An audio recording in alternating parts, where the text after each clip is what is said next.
Good evening once again, and let me take this opportunity to thank you profusely for your patience. We, as protocol dictates, we're not going to start before the Honorable Minister joins us, and and she cannot leave the important business of running this country before it's done for the day. So thank you very, very much for your gracious patience and allowing us to start just a little bit behind time. My name is Moroka, and I'll be running this evening's program. And I want to thank you for joining us this evening. This evening, which is a very special evening. It's a very special evening, and I'll tell you why I believe so. But before we do, let me take this opportunity to recognize the presence of the Acting Minister of Trade and Industry, the Honorable Beauty Manake. Honorable Minister, thank you so much for making time to be here with us this evening. Let me also recognize the presence of Momp Mogobe, as well as the Mogobe boys, as I've seen them called many, many times on social media. Pastor Lebo Moeti, Pastor David Grace, Mogobe's original mastermind partners, whom he's incredibly proud of, our esteemed speakers this evening, Mogobe's mentees, you ladies and gentlemen, our distinguished guests, and of course, my colleagues from the media. And I would be remiss if I didn't recognize the presence of Modadi Waro,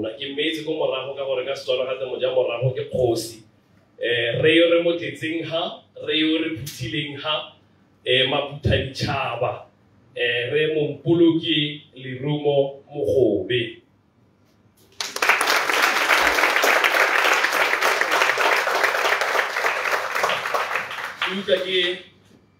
Kena le tshese go ya go botsa gore a ngwana o ga ana botsadi a gona ga le o itseng mogolo kwane ga a ke rauka ke a dumela ya no gore re mo tirong e tona. Ladies and gentlemen, ya ka re tlwaetse ka Setswana tota ga nke re tsena mo tirong ya go tshwana le re ise re ipe gape le ga Ramasedi. Ka jalo ke tla kopa Pastor Lebo Moeti gore a re bulele tiro ya rona ya maitsiweng ano ka thapelo a re be gape le ga Ramasedi.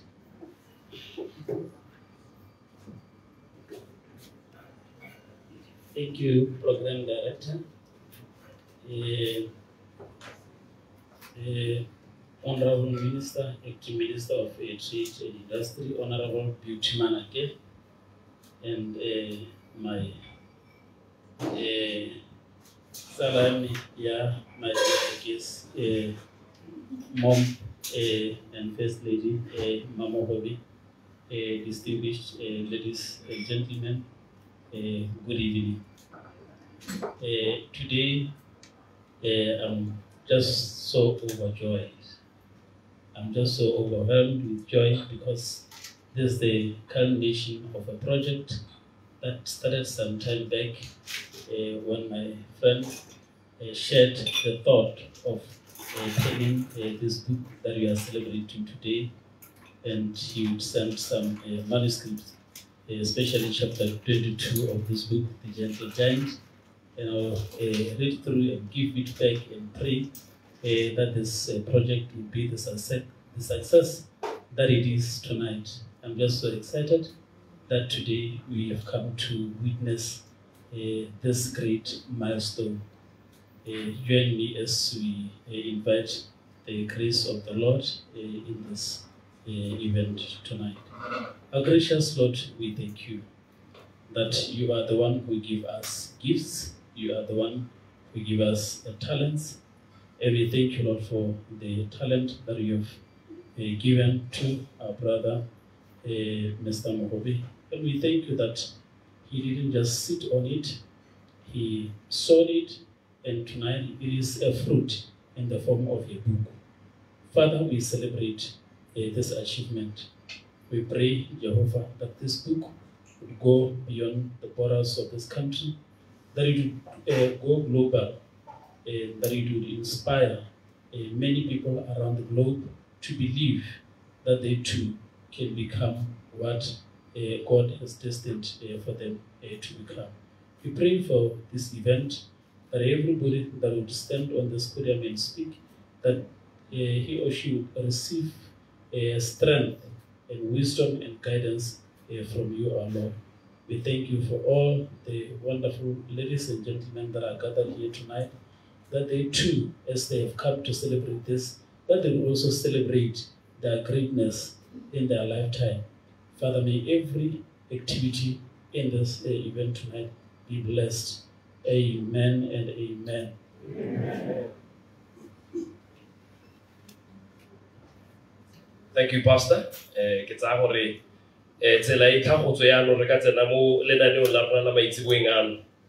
was saying a little bit earlier that I believe this is an incredibly special occasion.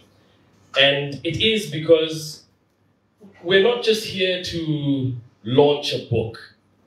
We're here to celebrate the achievements of one of our own. We're here to hear stories. We're here to be inspired. We're here to go down memory lane. And I think most importantly, we're here to create a seed of optimism and hope for our own futures. And I think that's exactly what this book does. I haven't had the privilege of reading the whole book, but I have read a little bit of it. And I was so grateful that I was invited to be a part of this program, because the man is a giant, you know? And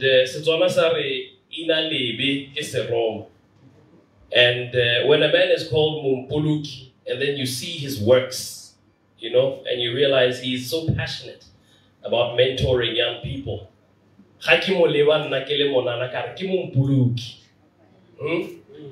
A man will be called Lirumo.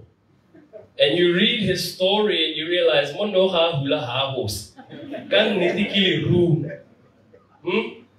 and this is why we're here this evening. So I'm incredibly grateful that I've been given this opportunity to be a part of this program. And I encourage you to take in as much as you can. And when he speaks a little bit later, there's going to be a Q&A session just after he said his words. Please use it. Anyang, this is what we're here to do. And I'm speaking mostly to those of us who still qualify for YDF. And I still qualify for YDF, believe it or not. This is our opportunity. So please use it. The man is here. He's shared his knowledge in his book, and he's here to share a little bit about it. And I'm personally looking forward to hearing from some of the speakers, because some of these people have been with him through the trenches. Some of these people have been with him through the fire and are enjoying the fruits of all of that today in 2023. But anyway, this evening is not about me and what I think and what I feel, and it's not about me giving speeches. It's about giving the people who matter the platform to share what it is they know about the man whose book we're launching this evening, and for him to share a little bit about his journey with us. So without much further ado, ladies and gentlemen, for the welcome remarks, let me welcome one of the Mogobe boys, Resekele Mogobe, to formally welcome you here this evening.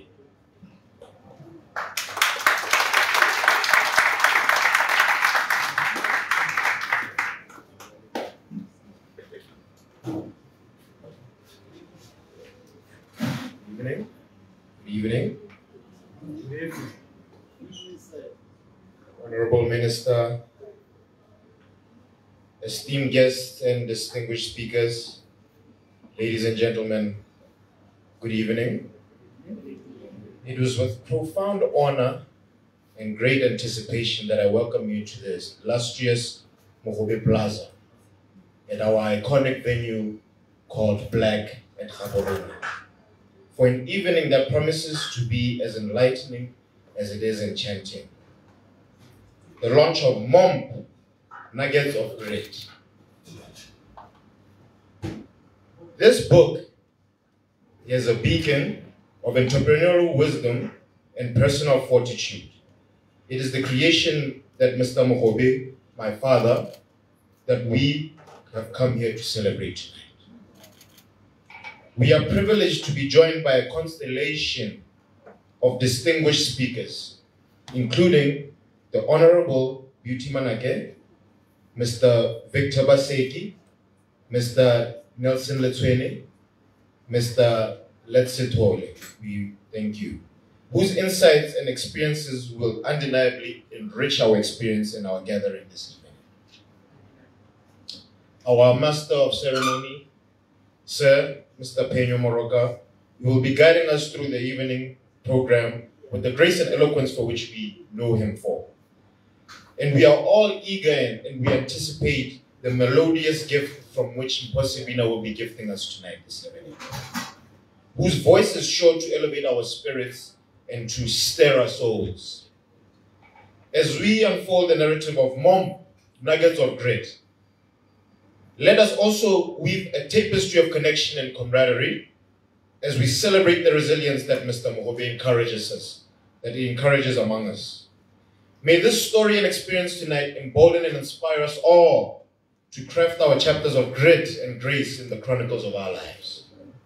So let us settle in for an evening of profound narratives, engaging discussions, and enthralling performances. Let us dive, let us connect, and let us immerse ourselves in this powerful journey from the cattlepost to serial entrepreneurship, that which this book represents. Welcome again to a night of celebration, a night of inspiration, and a night that honors the indomitable human spirit. Thank you all for gracing us with your presence. Have a great evening.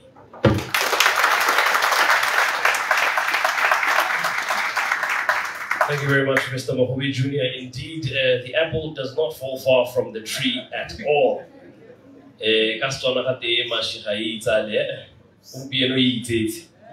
Definitely. Let me swiftly invite the coordinator of this event, Re Oseno Tamabote, just to give us a lay of the land in terms of what we can expect from this evening's program.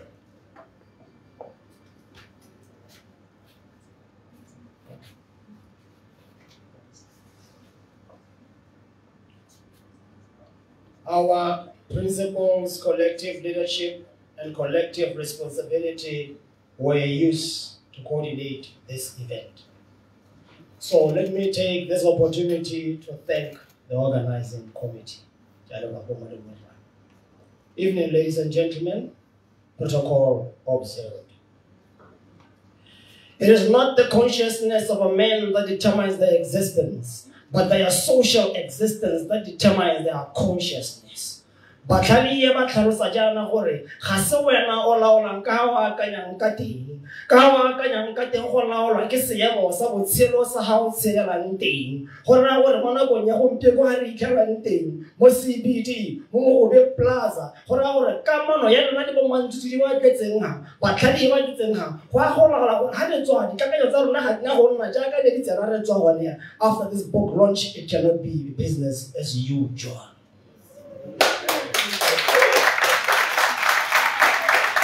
Why are we here? We are here to launch a book titled Momp Mogobe, written by our CEO and founder Momp Mogobe and its co-author Mr. Saidi Mdala. We are here to celebrate this masterpiece of literacy excellence. We are here to promote civic leadership. We are here to network, to foster collaboration over dinner like Jesus Christ and his disciples. Ladies and gentlemen, we are Mogobe Incorporated, a company formed over 30 years ago by our founder, Mr. Mogobe. We started off with a law firm, only a law firm. Now the gentle giant has over 10 legs. We offer the following services with finesse because we are a company with distinction. We offer legal services. We offer real estate services. We offer cleaning services. We offer speaking services. Our CEO, Mr. Momp Mogobe, is a professional, inspirational speaker. Ladies and gentlemen, we offer mentorship program. Mr. Mogobe and his associates, we have a real estate mentorship program, a robust, intense, result-driven, course, mentorship program taught by people with experiential knowledge. Our real estate portfolio, we have over 350 units. Our net worth is close to $1 billion.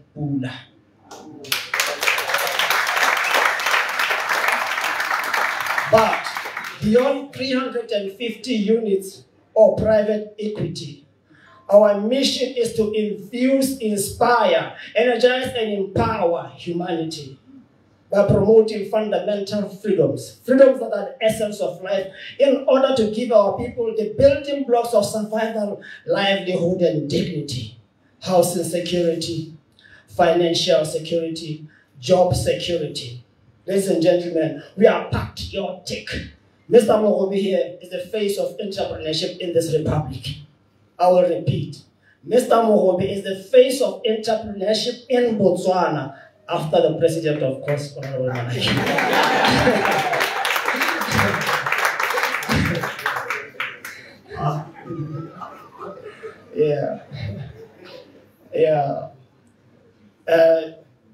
That's all, ladies and gentlemen. We just like to say that enjoy your evening with us. Help us launch this book. The secret of success is within this book. You can take a horse to the river, but you cannot force it to drink. I'm not going to ask anyone to buy the book. The choice is yours, but there are limited copies left. I thank you.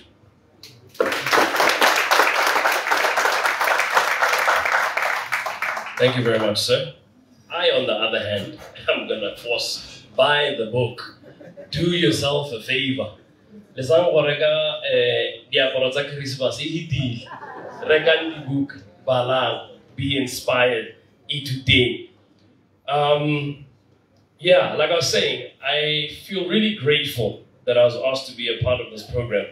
And as you can see, the gentleman who's just been up here before me, there's absolutely no reason why I should be here. So, you know, I feel really good about it. And now that we have the lay of the land, we know where we are, we know who is here, we know the massiveness of the Monyadi Waruna, our inviter. We know how huge, how big, how accomplished, how distinguished he is. We now get into what I call the meat. The reason why we're here, storytelling. And I'm just going to ask Dibui Zarona. As I said, many of them have been with him through this journey. Some have been with him as, you know, far back as when he first started Mogobe Incorporated, and are still with him today. I'm just going to ask for one thing, and one thing only. Please don't hold back. Please, tell us everything. Nothing is off the table. Chatham House rules apply here, right? What is said in this venue will not leave this venue.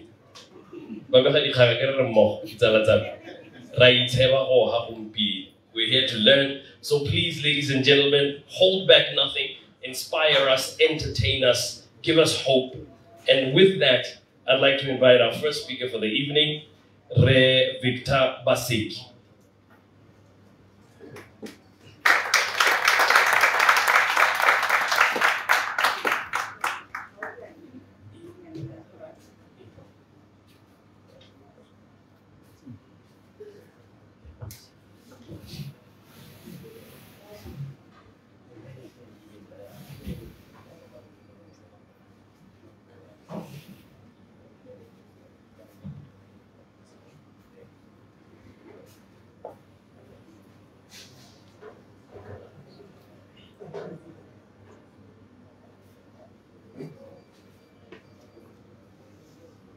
Honorable Minister,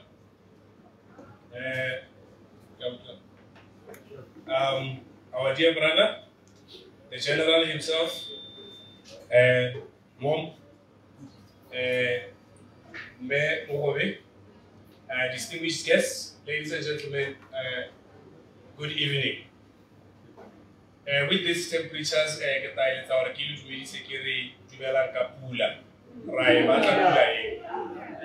yes. Ladies and gentlemen, I am not really fond of reading speeches, but what I was writing here was really coming from the top of my head and from my heart, because it is not easy to really share a story of profound divine that I have to share here with you as to how I have known our dear brother Momp Mogobe. Ladies and gentlemen, esteemed guests, fellow books enthusiasts, today we are gathered here to celebrate the launch of a book, which is so much a remarkable book. But this book portrays an incredible journey of a man, a giant. And this book represents the testament of character, the wit and grit of a man, the perseverance, the deliberate action of a man to become. But this man brings us to the attention of his journey from being a young boy in the desert dust of the Kanye village to the Gaborone, back to Kanye, and his journey to becoming the multi-millionaire he is today. The heart of this story, however, lies in the indomitable influence of family, of friends, of mentors, and of a mother and a father. Because when you turn the pages of this book, there you will meet all these mentioned people, from all the characters, from all divines of life. I seek to mention here that, ladies and gentlemen, I happened to know Mr. Mogobe through his dear departed father back in the 1998 as a head boy. Literally, yes. Nekili Mudisa wa Re Nonofo Mogobe back in 1998. Okay? So, Re Mogobe, Nonofo Mogobe, is the true reflection of the determination that he has instilled in the brother we celebrate here today on his book launch. And remember, ladies and gentlemen, I am here because of that father. I am here of the inspiration that I have garnered through that old man. And Director of Ceremonies has mentioned a few words in respect to the names he mentioned. Well, I had wished to come there, but he has already taken it. But now, ladies and gentlemen, let me put some decorum on this name, Mogobe. As a head boy, I know what a Mogobe means. Mogobe is that sweet pond in the desert there where animals flock to quench their thirst. Ladies and gentlemen, we are here as seekers to quench our thirst for knowledge, for inspiration, for this book, Momp, Nugget of Great, represent exactly that. The animals, they flock there in that pond with their little ones. The cub with its lion mother to quench its thirst, ultimately becoming the strongest, ultimately becoming the prey in the bush, in the terrains of the desert. It has already been mentioned here, ladies and gentlemen. Our dear brother has launched this book, has written this book to inspire. We come to drink in this Mogobe.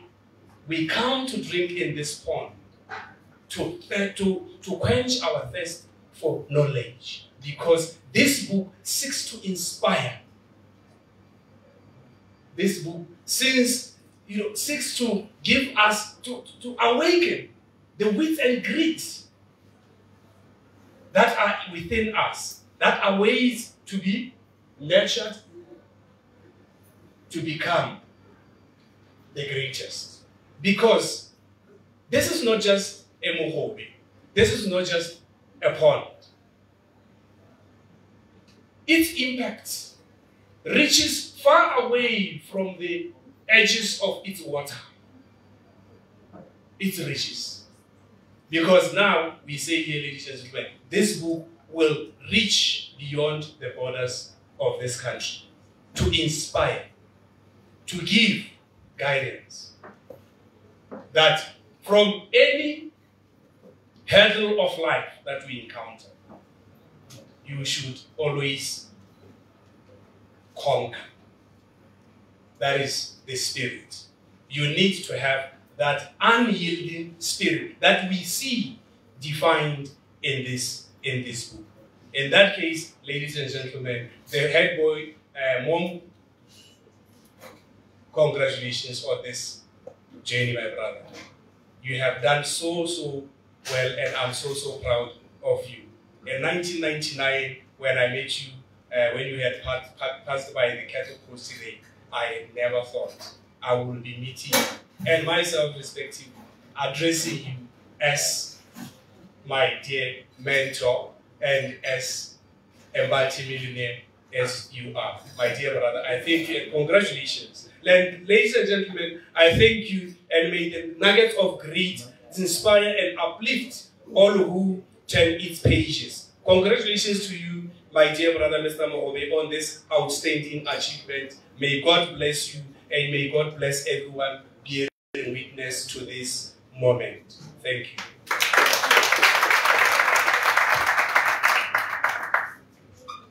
Thank you very much, sir. And I think I would have never ever thought to describe the significance of this book as it has just been described. And I don't think there is a more apt description of this book than this one. So yes, this book, Momp Nuggets of Grit, ke one Mogobe o tla re timolang lenyora.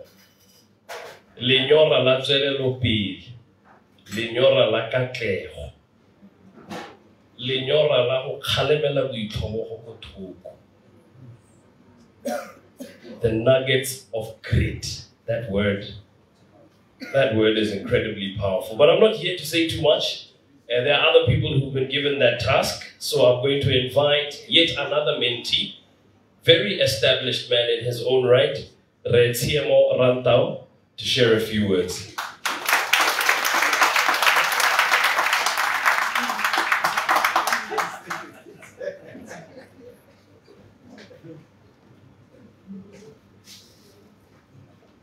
Thank you, Lionel Messi of ceremonies.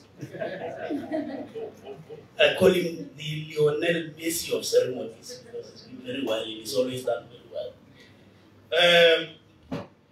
Ladies and gentlemen, I have a piece of paper here, but I said to Momp, I'm going to prepare heads of arguments because we have to host you. I don't know if my mom will protect you today.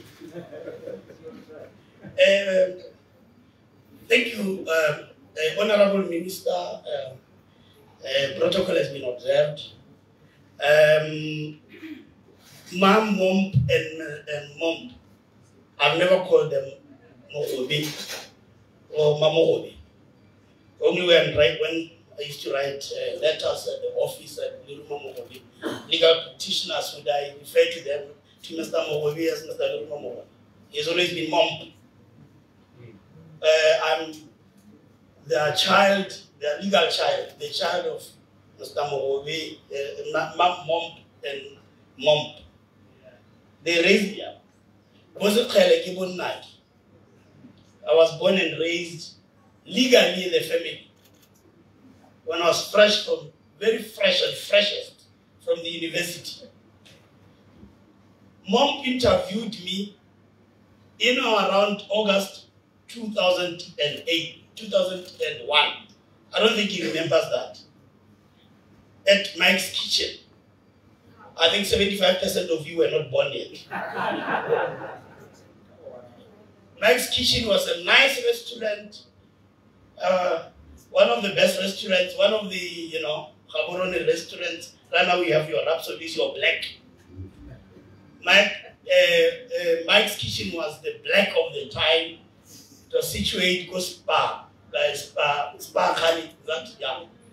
It was one of the places where professionals went, middle class went, and many lawyers went for a drink or two. So Momp interviewed me there, around August 2001. I was at the time considering and being considered by a few other law firms in the country, particularly in Gaborone. But Momp mesmerized me, particularly with his way of to deal with money. We're talking money, salary and commission. And remember, I was fresh from university. And what was important at the time was money for me. I'm not going to have money. Some law firms offered me commission and no basic salary. Momp offered me basic salary plus commission and more. So, and this happened at Mike's kitchen. He was scribbling and drafting. I'm like, this man is so mesmerizing. He knows money. I don't know if he knows accounts. I don't know if he knows mathematics. But I'm sure he's one of the kings of money. So I then did pupillage. I became his pupil, an apprentice for a year. An apprentice to a member of the bar for 1 year in terms of our Legal Practitioners Act. It's called the people. So in Botswana, you become a pupil before you can practice law. So I was literally his child. Standard 1, there are those who hold the view that Standard 1 teachers are the best. They are the ones who teach you how to walk. So Momp taught me how to walk in the legal fraternity as a pupil. I was always going there to court with him. The whole of 2002. He would sometimes throw me in the thick end, as I would say, for baptism of fire. So, as I say, I became his baby lawyer as the most senior attorney in Botswana for years, as said, calls us Mr. Richard Lyons. He actually calls Momp also a baby lawyer. So, and then became his professional assistant and then a junior partner until 2006 when I formed my own law firm. I had been taught how to become a lawyer, how to run a trust account, and the like. I'm not the only product of Momp. There are many. There are many. I've done a quick perusal of somebody who has the book already. Just a few minutes, an hour or so ago. Momp has many products in the legal fraternity. Almost like Richard Lyons, who produced too many. I think of your Mr. Manu Twanis. I think of Mr. Tebogo Sebero, who many of you know as a former chairperson of the Botswana Football Association and the LSB Law Society of Botswana Council member. I think of Moses Kachke Shamwani. I think of the, may his soul rest in peace. I think of Mr. Bongila Dipati. I think of Ms. Kele Wujile Kiwalaman Karba Monu. I think of Mr. Hubert Ase. We have the regional magistrate Maraledi Dipate, Ms. Kwenan Kemochawacha, and many others who were not there during my time. He also has had very wonderful support staff who taught us the tools of trade, because when you are an employee, you do not only learn law, you learn how to work with other people, you learn how to persevere, the grit part. She's still here. She raised me up together with my mom. And many others, Bo Mamuta, who are not here, Bo Richard, Bo Danai. Miss Mamuta, who is here? I'm spared. Yeah. Now I'm talking about my mother, not somebody who raised me up, but my mother. I'm spared, come on. Wow. This is my mother. Get so Tia Morolo. Thank you so much, respect. They raised my mother, literally. But they are still here.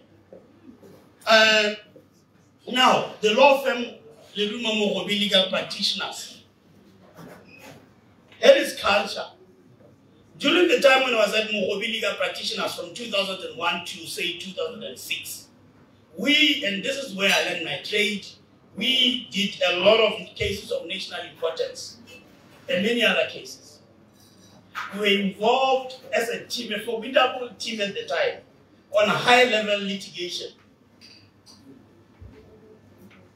I remember, and those cases, that was the time, I think, when DTV had just been established. And, you could watch Moses Kashko, Mr. Mogobe, swinging by on DTV. I remember there's a case which I did which involved a chief.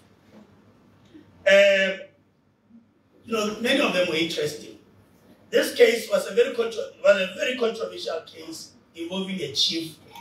I don't have to mention the facts. But what is important is this. On my way to Lubate at the High Court, I had been thrown into the deep end by Mogobe and Moses Kashke as always, and Bongiradi Party. I crushed my thumb with a car door on my way. Crushed it. This case involved a chief. I was advised by many that I should withdraw and concentrate on Christian cases, proper commercial cases, and stop doing these cases.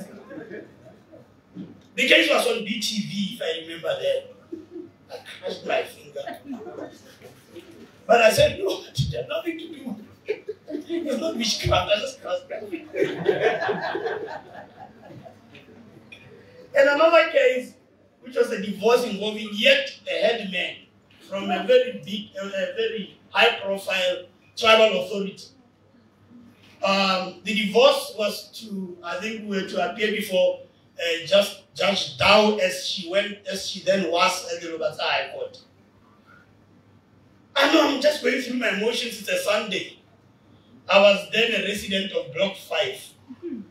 So the chief comes to my place. I can't remember if I had a cell phone then, but certainly I had not been warned that he would be coming to my place in phase 4 and how, in Block 5. And how he found where I live is, it's mysterious, still mysterious to this date. But he said, no, look, but this case is coming tomorrow.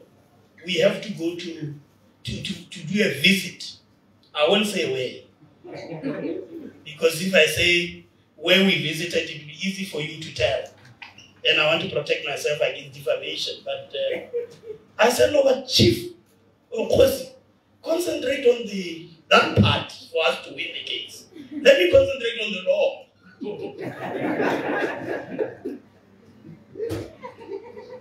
We did a lot of important constitutional and administrative law cases, which were at the time very important cases.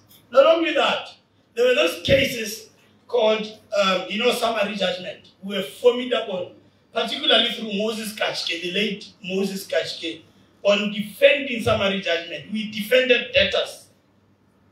If we're a debtor, and I know many of you in this room are probably debtors, or in banks, we defended them who were well known as defenders of debtors, especially against summary judgment applications. And what is a summary judgment application?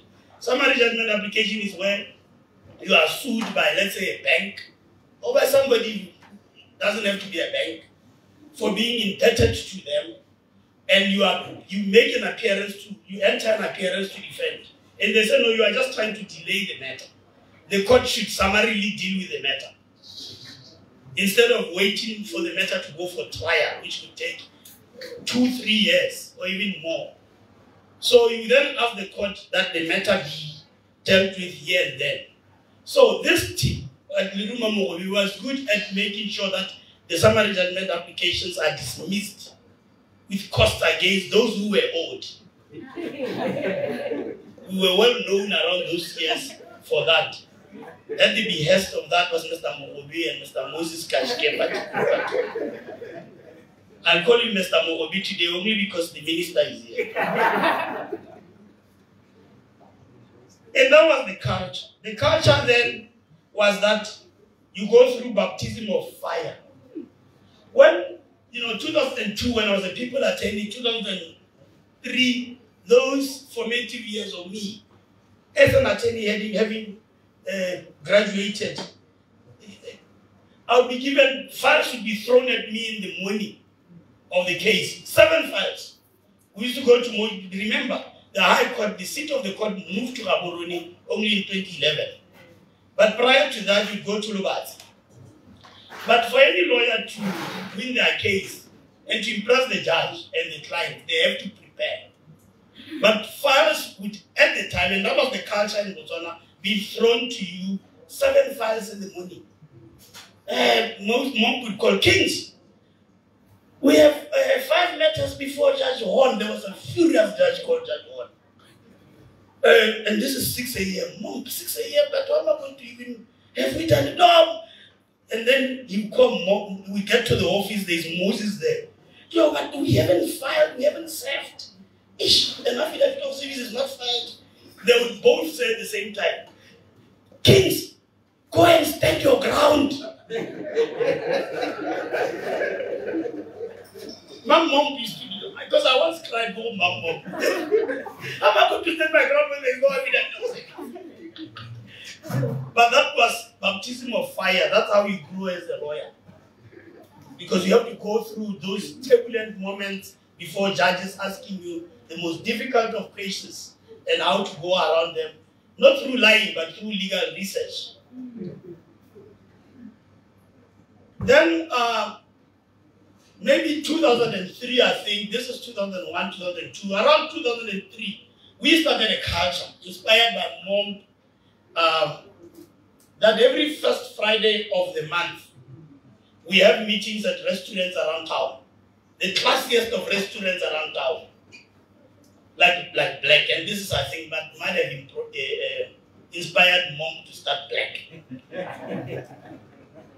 So we'll have meetings, but you have to come prepared to that meeting because you are preparing for, we'll discuss, and literally quarrel over cases that are coming up in the next 3 weeks.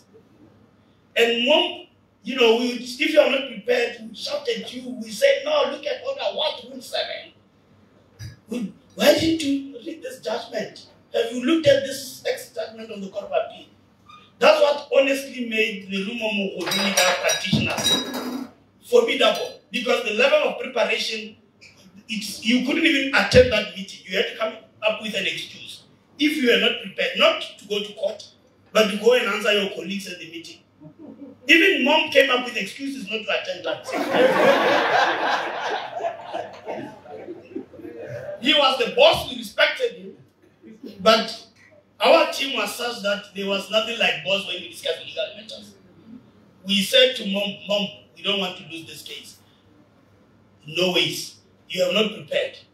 That's the culture that Momp, he allowed us to shine. It wasn't about him shining. It was about us shining, because if we shine, he shines. So when we criticize him in those Friday meetings over a glass of something very nice, it is because we have the interest of the organization at heart. Not because we want to embarrass him, we respect him. I remember Moses would even shout at Momp, the late Moses Kashke. Oh my God. Momp, what is this now, Momp? Oh, Momp, you didn't define me. Momp, what are you teaching these youngsters? Nobody has a monopoly of wisdom. Nobody has a monopoly of wisdom. I saw it in the book. That was the late Moses Kashke. And not only, now let's now talk about the real issues. Because this is law. And how we lived and how Momp raised us up as lawyers. But Momp wasn't just a lawyer like me, to be honest. Momp taught us many things which many of us refused to swallow at the time. On hindsight, we were like, oh my God, why didn't I listen? life-changing experiences and advices. He used to read books like your Robert Kiyosaki's Rich Dad, Poor Dad, very short book, Cash Flow Quadrant, and many others. He used to share with me and he gave me the books to read. I confess, even to this day, not read one of them. I'm honest, I was born and raised in the Roman Catholic. I try to be honest. On hindsight, this is an error. And this is what Mom does. He shares. He doesn't keep it. It's not for him alone. It's for all of us. When he works with you, he shares these values, his experiences. I was at the time, to be honest with you, obsessed with legal literature. Because I was like, but these people are just speaking, these are just their views. How do I win case after reading Robert Kiyosaki? So, and one last one before my conclusion is one that I've lived with for many, many years. And I saw Mom, as we all know, as a multi-millionaire that he is with Mamugo, is that there's one small phrase, one two-word phrase that he once said to me. So he calls my first salary. He calls me to his office the day before. He says, hey, Tiamo, you know your salary and your commission. It looks like my salary and commission. And I used to reach my target. The young lawyers here, baby lawyers. So, and then almost every month, he can confirm at my commission because of hard work as a lawyer, not as a business person. So, Mom would say, no, but let me keep 1/3 of your salary as commission. And that was the time, 2003, 2002, 2004, we were, and where is my related party? You know, we were young and agile. We wanted to go to Keg. To go to, my kitchen was even old by then, 2002, 2003. We wanted to go to the, your chess and 10 days. Mom wants to keep my 1/3 of my salary every month. To save it. He said to save it. I said, Mom, let me think about it. No, it's called delayed gratification. I didn't take it. And I say to all of us here that we must take it. It's not too late, of course, but at the time, enjoying life as a young person, as a young attorney, thinking Mr. Momp wants to deprive me, of the young Gaborone life as a young person, young and agile. So, but on hindsight, you see, you have to listen to advice, especially from an elder like him. Now, I'm saying this not through the prism of Mogobe as a lawyer, but Mogobe also as a father who raised me up. And as an entrepreneur that we all know of today, In conclusion, I say, having lived in Mogobe during those years, I saw his challenges, some of them personal challenges, some of them challenges as an attorney. But when I now look at the nugget of greed, label or meaning or whatever what you call, that he gives his book, I say it signifies passion and perseverance. It is opposite for the book. It is opposite for this launch. Thank you so much, Mom. Thank you so much, Mom, for raising me as my legal mother. Thank you.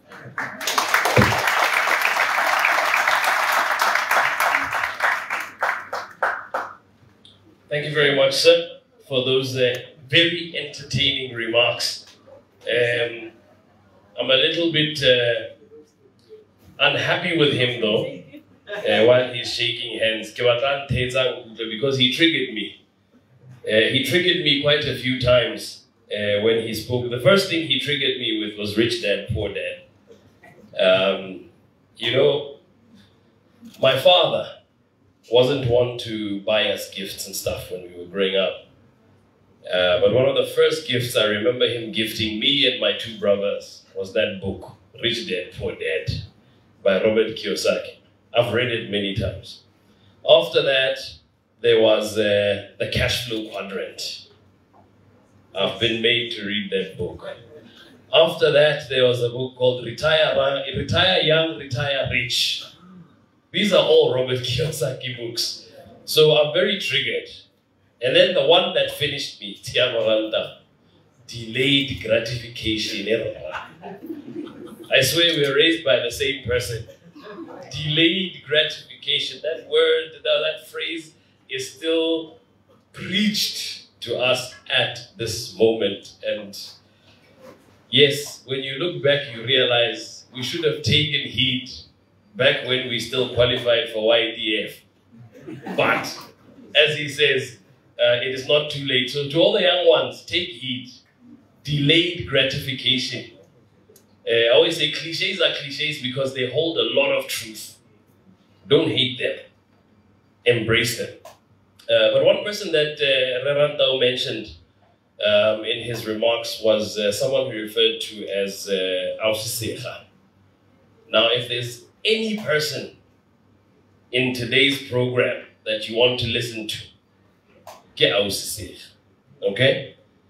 I don't know her personally. I've never met her, so I'm looking forward to hearing and seeing.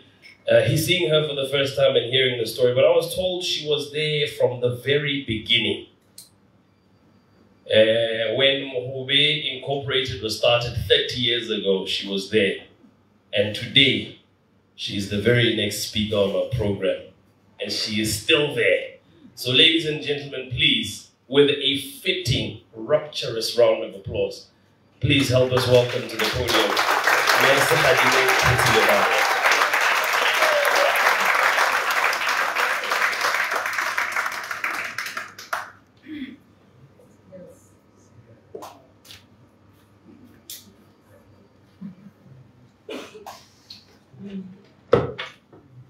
Good evening, ladies and gentlemen.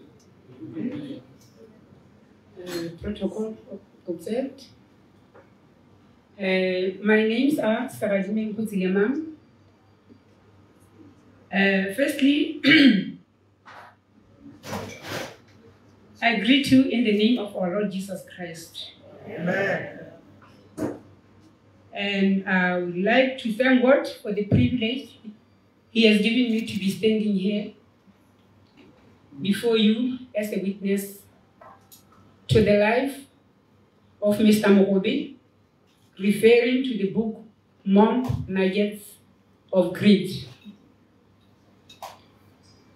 I'm here to talk about my journey with senior counselor Mumpuluki Lirumo Mogobe, a wise man, a man whose footsteps have left visible mark for all to see. I would like to refer this day to the book of Psalm 118, verse 2-4. It says, this is the day that the Lord has made. We will rejoice and be glad on it. That's why we are here today.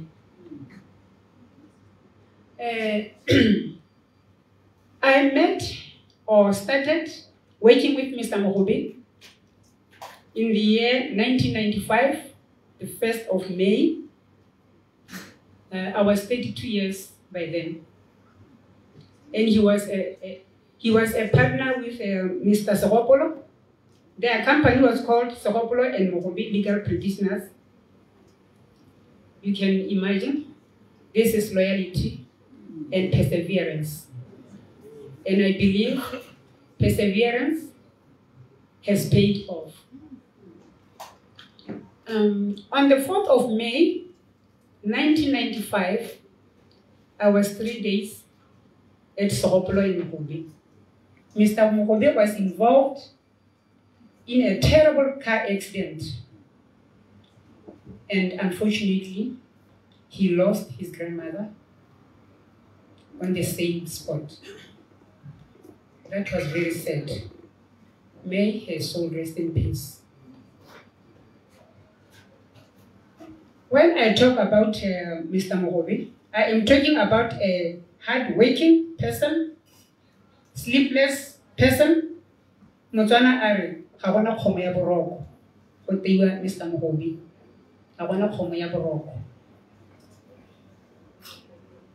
And he is a go-getter, Mr. Mogobe. That's why we are here today. Mr. Mogobe was hospitalized at GPH, and he had a terrible injuries. His head and his nose were very big, swollen, and were very big as this place. But I tell you, the sickness did not part Mr. Mogobe from his work. That's why we are here today. He knew what he wanted. The ward and the bed he was admitted turned into an office. It was always surrounded by bundles of files. Imagine, there was no free time for Mr. Mogobe, yet he was not feeling well. This is to witness and to verify that Mr. Mogobe indeed is a hard worker, hard-working person, and determined. That's why we are here today. To witness his testimony from this book, Momp Nuggets of Grit. In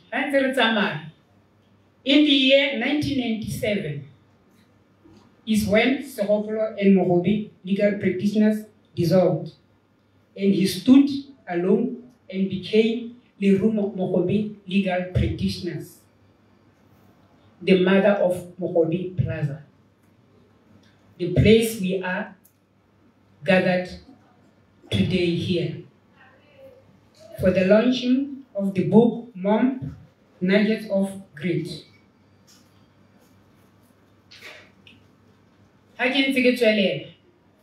Mr. Mogobe, he is one person who doesn't let things easily go. He is a go-getter. I remember around, it was 1999 or 2000, the city council requested that all the business should relocate from the residential. And his law firm was at extension 10. And Mr. Mogobe argued the matter, refusing to move from that place. And finally, he continued practicing from that place and started his project of building this place. That's why we are here today.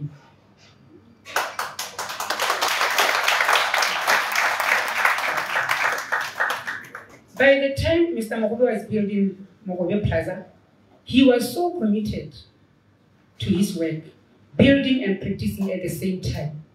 No free time. On the long run, I realized that Mogobe is also an economist. Why I'm saying this is because he couldn't purchase anything without asking for a discount. Every time calling Builders World or any other shop, he won't miss the word discount. That's why we are here today. But we know that everywhere all masters are given nicknames. Even our biological parents, they have those names named by their own children. Me and my former colleagues, we secretly named Mr. Mogobe the name. Mr. Mogobe, will you allow me to say it? We named him Discount.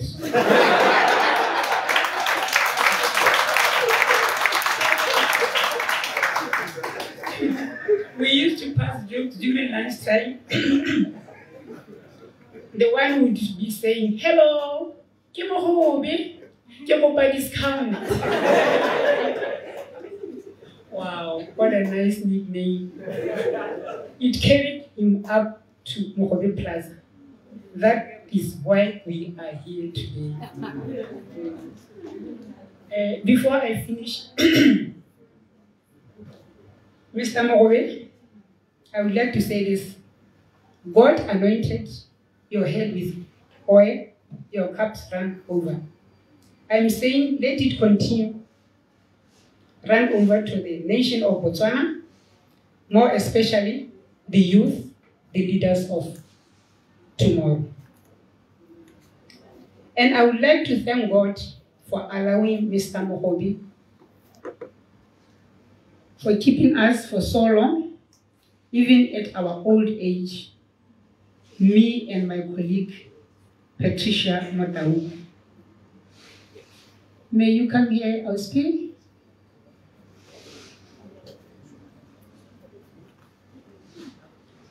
Who met Mr. Mogobe in 1996.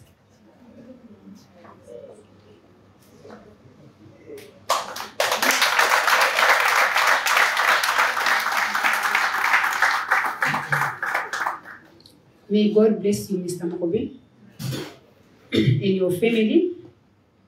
And thank you, Mrs. Mogobe, for being the wife to Mr. Mogobe, because behind a successful man, there is a strong woman.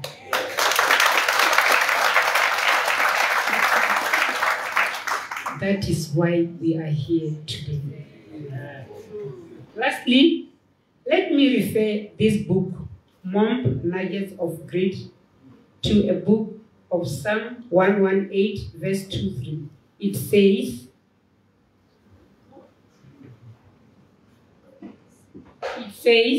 this is the Lord's doing. It is marvelous in our eyes.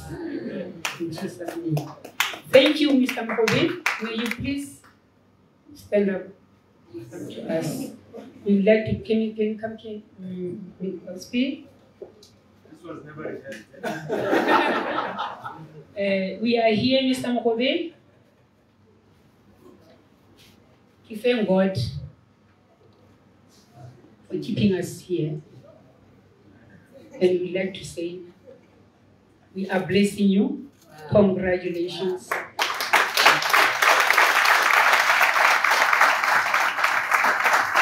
Congratulations, Mr. Mogobe. And this is just a praise.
Over to you, MC, and thank you.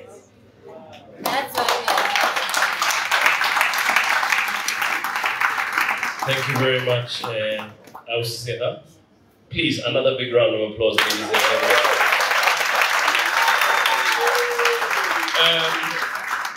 This for me is something very special. And I even feel myself feeling emotional. You know, as an employer myself, you worry about how you can build the consistency of having a team you can count on for as long as possible. And sometimes it's difficult when you have people like Tiamo Lantau who want money.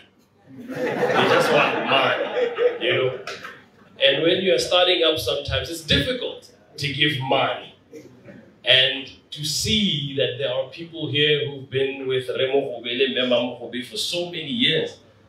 I mean, 30 years. That's an entire wife and mother who runs a house, if you think about it. That's how long they've been together. And for me, it says there's something about Bora Mogobe. I won't say Remo Mogobe, Bora Mogobe. And I can only imagine the amount of times Memma Mogobe has had to say, Nya, yara, where am I big? When maybe he wants to make a hasty decision or a decision he may regret. And, you know, this is the inspiration I'm talking about. You know, sometimes you've got to read between the lines. Sometimes you've got to see and hear the things that aren't shown or said. And that moment right there, for me, is one of them. But anyway, I'm not here to preach. I'm not here to lecture. I'm not here to motivate. We have a professional motivational speaker here, and he's going to do his thing, I'm sure, later. But because we're here to celebrate, it's only right that we take a musical interlude. And the magnitude of the event only demanded and required the presence of one. And she is the one who is fitting, and maybe even beyond, to be the one to serenade us here. She requires absolutely no introduction, and when I say her name, you will know why. So without much further ado, ladies and gentlemen, please put your hands together and make some noise as I invite the talented, the gorgeous, the incredibly, undeniably spectacular Miss Possibly.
Yeah.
I sing for you.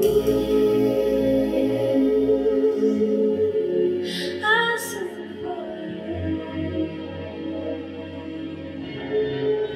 I sing for you. I sing for you. I sing for you. I sing for you.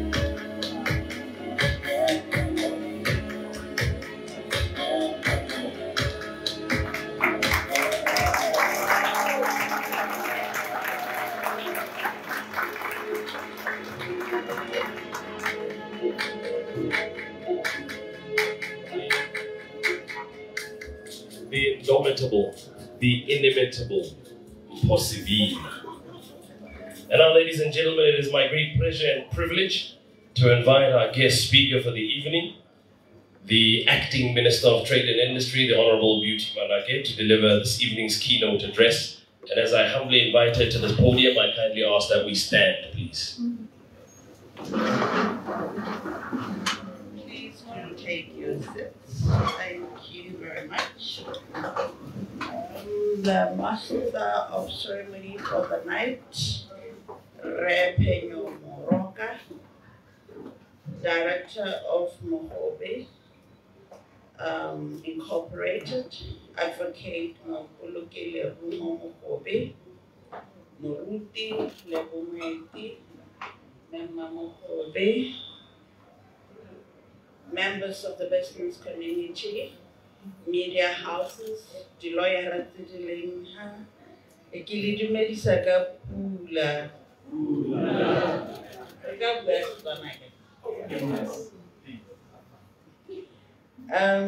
let me start off by apologizing for ke be ke tile thari mo go irileng gore gongwe le lona le simololle lenaneo la lona thari gore re na le mathatanyana ko palamenteng mme re gale re kgonne.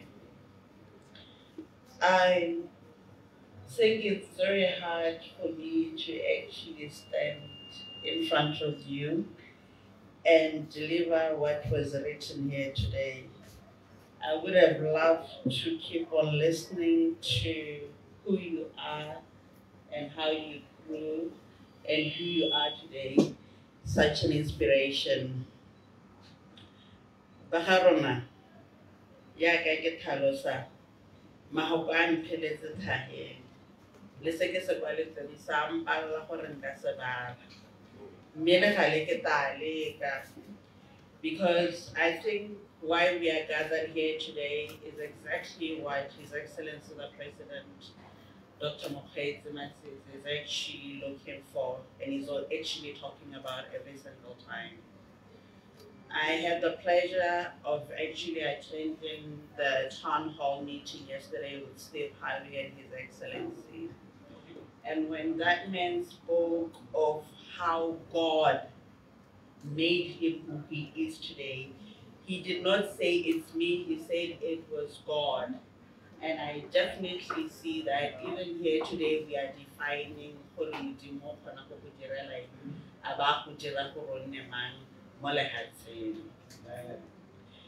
I'm saying this because I think you lived during a time, and you were doing business in a time whereby we don't have all these different initiatives and policies that are enabling.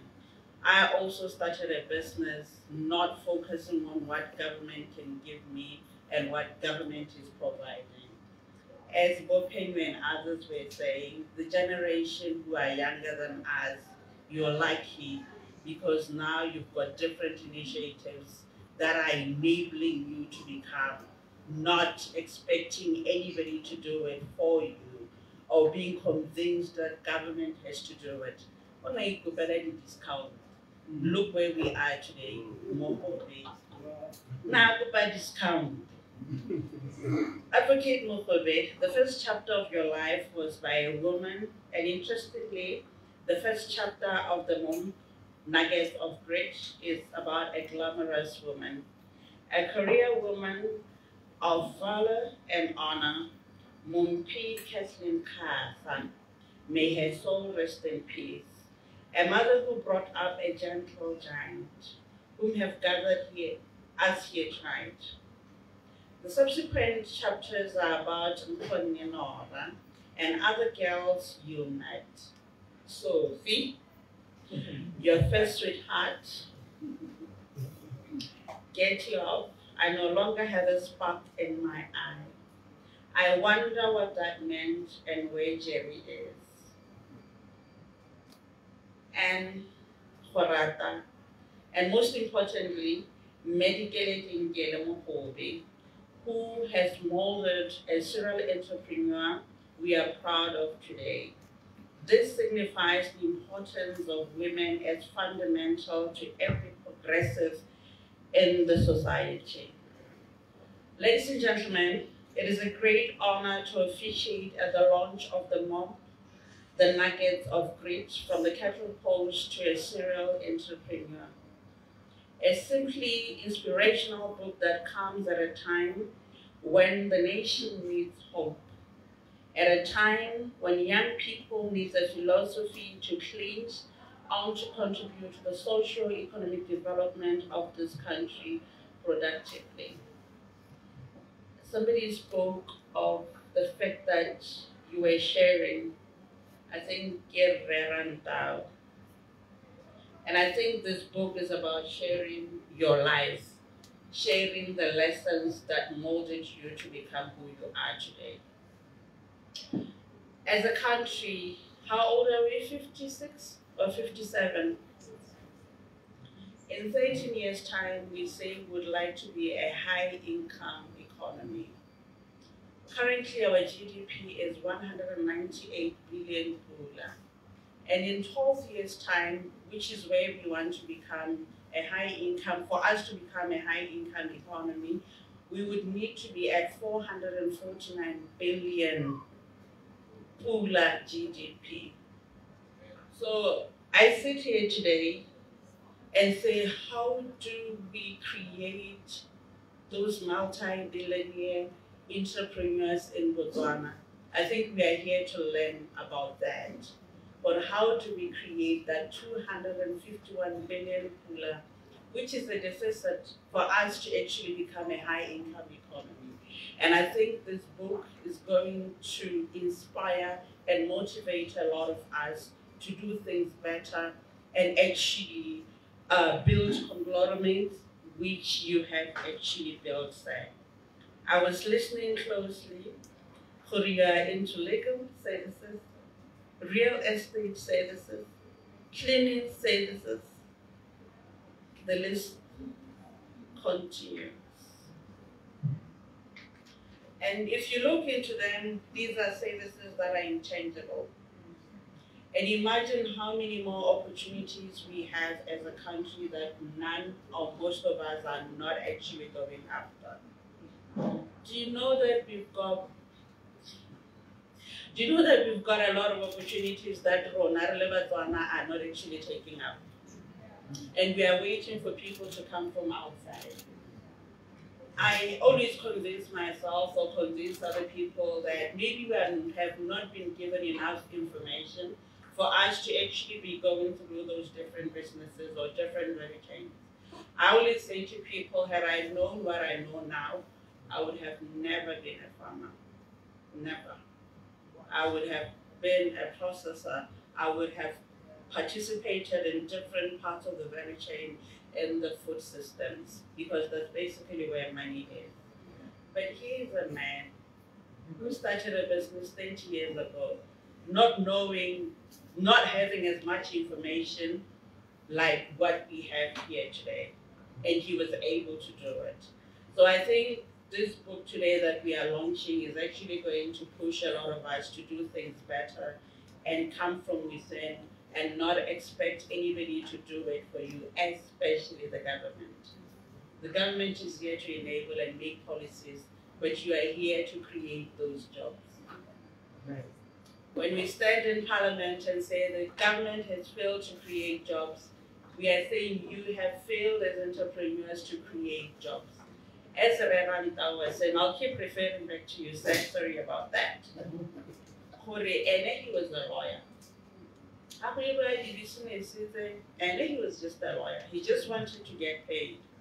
And he did not pay attention to a lot of things.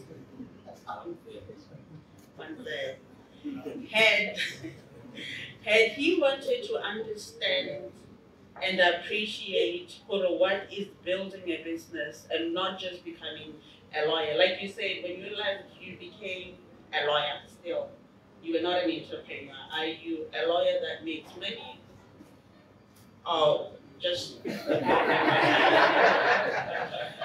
So those are certain things that we really have to look into and define what is a leader. And also, get aware to the story of Steve Harvey.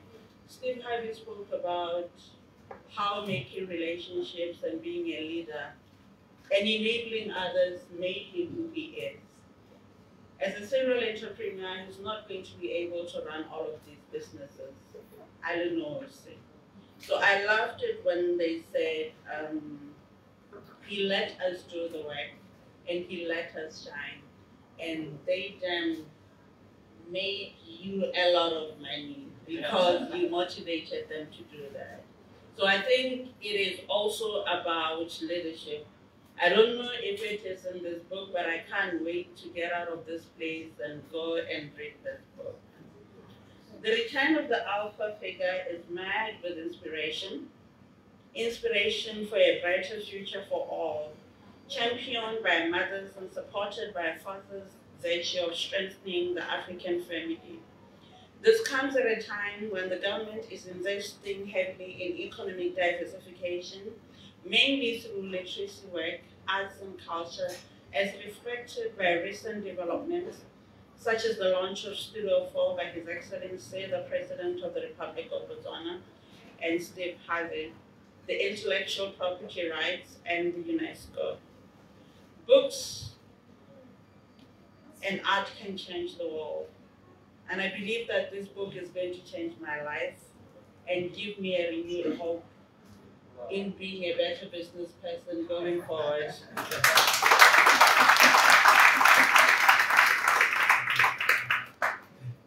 There's something that I shared with somebody the other day about me as a business or the business that I'm in. I said I've reduced investing too much into the business because I know too much. When I didn't know too much, I pushed myself because I didn't expect anybody to do anything for me. So I think with this book, it will take me to that year where I started and that got me to this position I am at today. Mogobe. Today is my first time here at Black. I've always been wondering where this place is, seeing so many beautiful pictures. So this is my first time here. Your humble beginning will not only inspire every young man and woman struggling to make their mark in this era of rapid globalization, if this inspiration is packaged and shared across all classes, households in different parts of the country. Through literacy, work, and of course your Nuggets of Wisdom podcast, you can have a trail of what to do to benefit from the investment opportunities brought by the government and the private sector. This also demonstrates your leadership as a private sector player, playing a critical role in the country's sustainable economic growth as espoused in our research agenda. And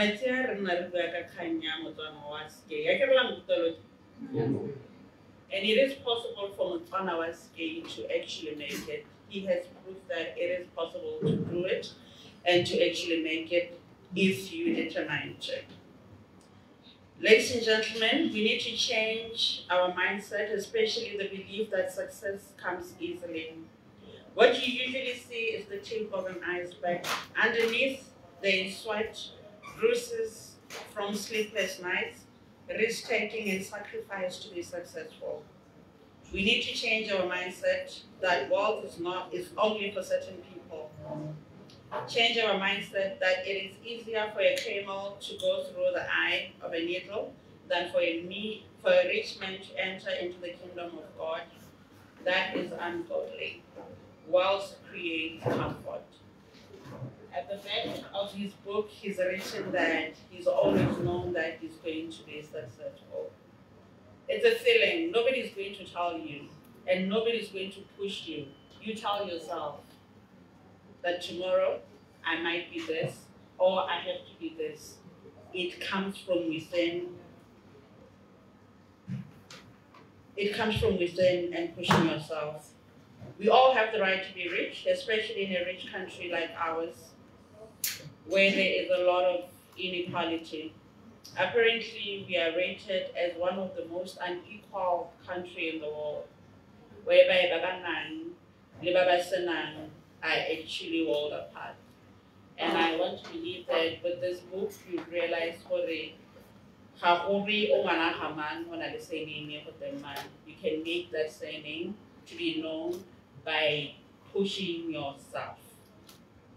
Ladies and gentlemen, before I dwell too much on this book, allow me to conclude by quoting one of the author's 10 nuggets on page 339. Your mind is your most valuable intellectual property. Develop it, and that starts with avid readership and trust yourself, which rare and thou did not. You are worth it. One thing I've also learned this week, or was it last week, is that as a policymaker and lawmaker, lawyers always intimidate us a lot. They tell us a lot about the law says this, the law says that. But I've learned that what is, I had written it from,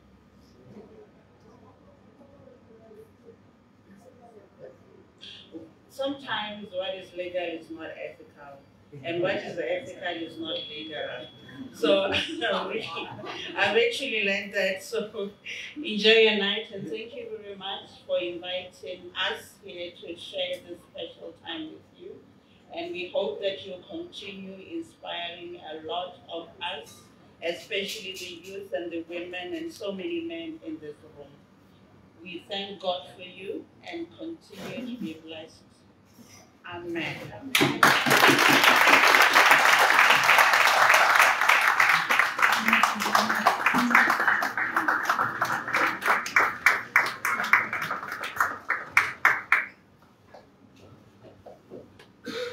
Thank you, ladies and gentlemen. You may be seated.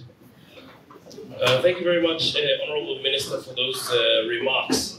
I want to come back to this theme that seems to be creeping into the event. And without being too religious or anything, you kind of feel like there's something spiritual happening this evening.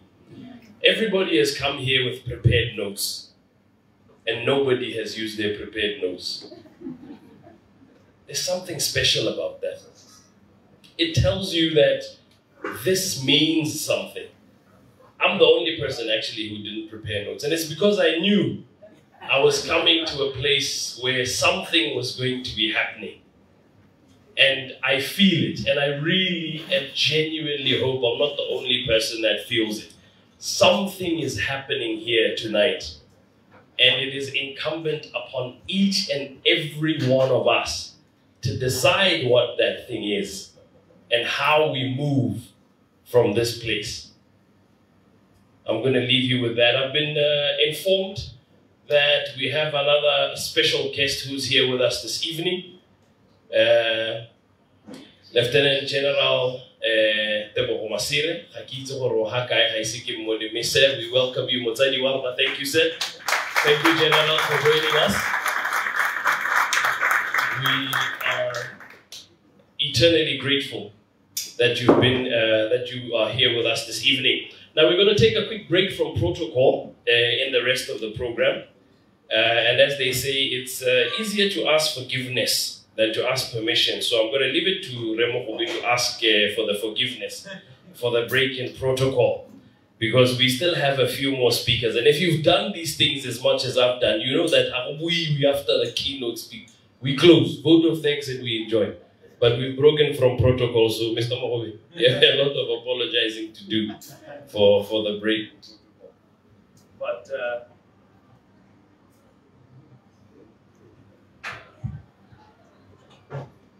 one thing I've also learned and I've observed, particularly over the past, not this year, let me say 2023, is that success does not happen to a person, Ali knows. It takes more than one person to be successful. And a saying that's always been repeating in my mind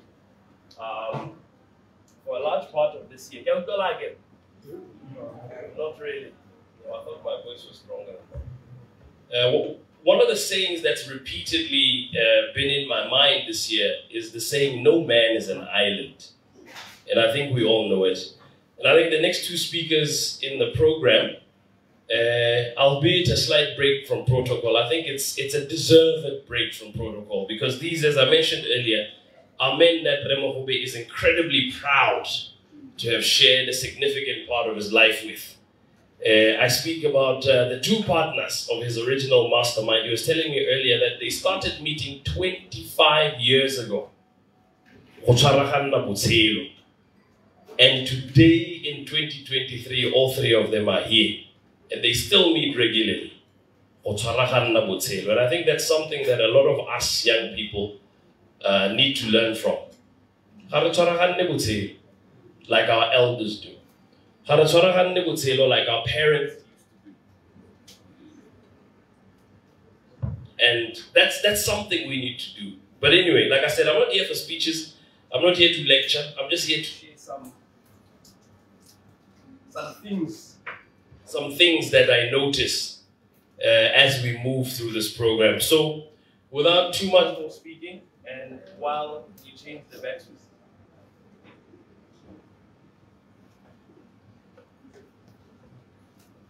All right, I believe we have new ones here, so we're good for the rest of the night. Again, ladies and gentlemen, without much further ado, please allow me to invite up here to the podium one of the original three. We might as well call them the Three Musketeers. I'll call them that. I gotta have a discount. Ladies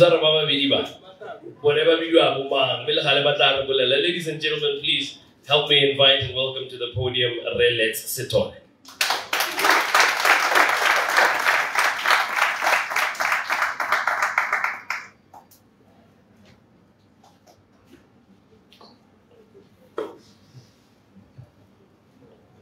Ladies and gentlemen, good evening. Well, I met Mr. Mogobe under very interesting circumstances. And today is my friend, it is my brother, and as a mentor. I mentor him, he mentors me. But back when I first met him, it was because I grew up in Lulat. And one day, I'm starting a business doing motivational speaking. And before I started doing, this is 2000. Before I started business doing motivational speaking, I had worked somewhere, and this company gave us cell phones for us to use, and it was a contract form. I was in my 20s at the time.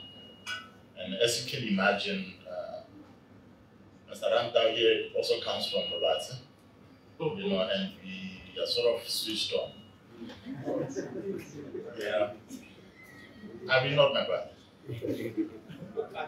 You know, so I'm thinking I'm smart, I'm using this phone and I'm not paying the bill. Okay? I was with this company until, from 97, I think, or 99, until maybe, yeah, no, I left in 99 because I started motivational speaking in 99. So in 2001, I get a letter of demand from the Momp Mogobe Atomics. Okay? And I'm thinking, I remember this very well because I had gone to Lubatse at the post office, and if you know Lubatse, you know where the post office is. And there was a public forum there, and I called his office.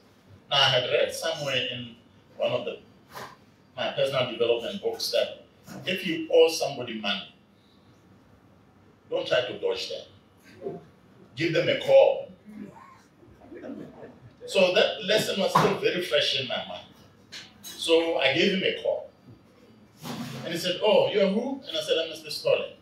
And I said, "I'm late." And so he says, "No, come to my office." So I went to my office, put on my best clothes, and I was being sued. I think it was for $2,500 for the bill. And we sat there, and he said, first of all, he makes me sign a letter of, what is it called? Acknowledgement of debt. Okay? I still have it in my documents somewhere. I'll share it with you. 2001. That's how I know it's in 2001. Acknowledgement of debt, that I'll pay this. And I said, and the conversation takes a different twist now when he comes to saying, "How are you going to pay for this?" And I said, I don't know. I've just started a business doing motivational speaking. And he says, "Huh? Motivational speaking?" And he says, "Do you know Jim Rohn? Do you know Zig Ziglar? Do you know Tony Robbins? Do you know so-and-so?" And I'm like, wait a minute. Now, what kind of lawyer is this? Now, Honorable, you talked about lawyers trying to intimidate. Okay, his office was still in extension 10, and his desk was big, and he had files this big. And I was on the other end, my seat was sort of a bit low. Now, the minute I mentioned motivational speaking, he moves those files, he leans forward, and he's interested. Now, this was when I realized that this is a special. Because up until that time, I was the first person in Botswana to do motivational speaking to say I do motivational speaking. So when I went to people and knocked on people's doors, they said, "What do you do motivational speaking?" Not motivational speaking. And I tell them, "Well, no, I come and I speak and I articulate myself the best way I can, trying to close the sale." Well, for how do you go? And I say, "Yeah."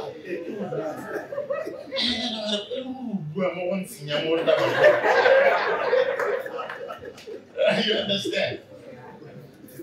So you try and convince them. You understand? So somewhere I get exasperated, but also at the same time, I was new in this thing and I wasn't too sure. My self-esteem and my self-confidence wasn't really the best. And some of these guys, I didn't have a university degree. Some of these guys, "Have you studied this thing? Have you studied psychology? Do you have a degree?" And I'm like, "No." But when I met him, he says, "Do you know Zig Ziglar? Do you know Tony Robbins? Do you know Jim Rohn?" And I'm thinking, this guy knows something. So we talk, and when we talk about personal development, I immediately established that he's big into personal development. Okay? So we go on from there, he settled the bill. Later on, we become friends, and I think somewhere around 2003, I started reading Following Nelson, who's one of the three musketeers. Honorable MC has called us. So I read Nelson, and I'm thinking, this guy is really saying something smart. And I keep engaging with Momp, and I'm thinking, this guy is really smart. And I'm thinking, I call Momp, and I said, "You know what? I'm thinking of the two of us having a mastermind. What do you think?" And he says, "Exactly. Iron sharpens iron," his favorite expression. So we start then meeting. There was 5 of us originally. We start meeting every Sunday, once a month. And we talk, and we say, basically what we say is we ask ourselves 3 questions. What are you doing now? What's coming in next? What's the challenge that you're facing? And how can we use our brain power to help you break through? Do you understand? So from these 2 gentlemen that I think the other 2 dropped out, I think about maybe 10 years ago or 15 years ago, I don't remember. But we stuck together. I remember when he was building this place, he brought us here. And he said, this is where I want to build. And he says, at an inception level, he says, I think I want to build. I have a plot in CBD. I think I want to build. And at the time, he had just built a plot in where people that. He had just finished in Habani, where there's Choppies and filling station, BP filling station, Puma filling station. Yeah, Habani Junction. You know, so you know how you take a friend to a plot, you know, and you show him this is where the bedroom is going to be, this is where the kitchen is. So we sort of did that thing. You know, but he also then began to challenge one another. You know, and saying, okay, you are doing this, and unlike you, sir, I started reading.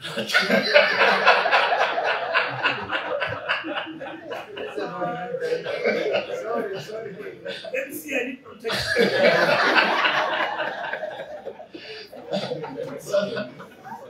So I started reading.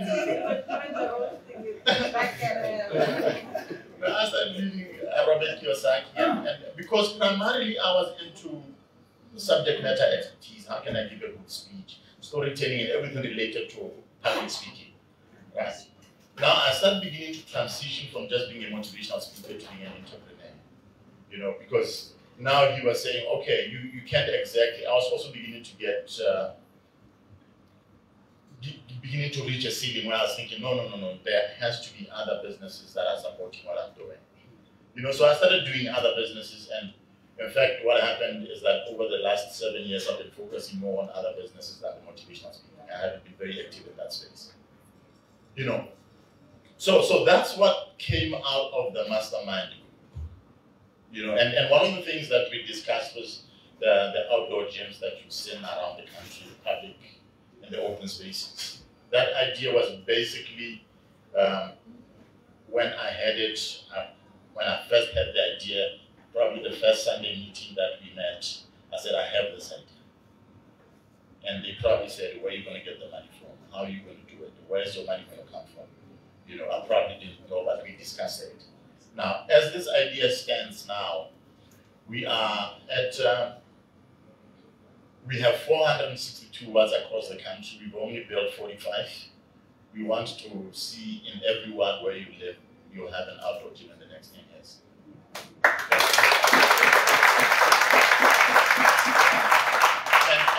that would not have been possible. Yeah, it includes people. Yes, it includes people. We've already built one in people, but I don't know how many wards there are in people.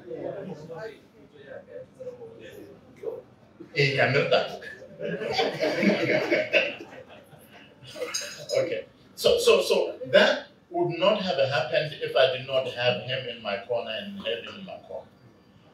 And then he started talking about books. I have written 3 books, he's written 12 books.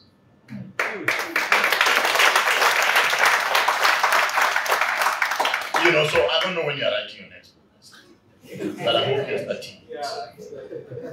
You know, but let me also say this over and above what he's accomplished. One of his passions is to show. In fact, let me put it this way: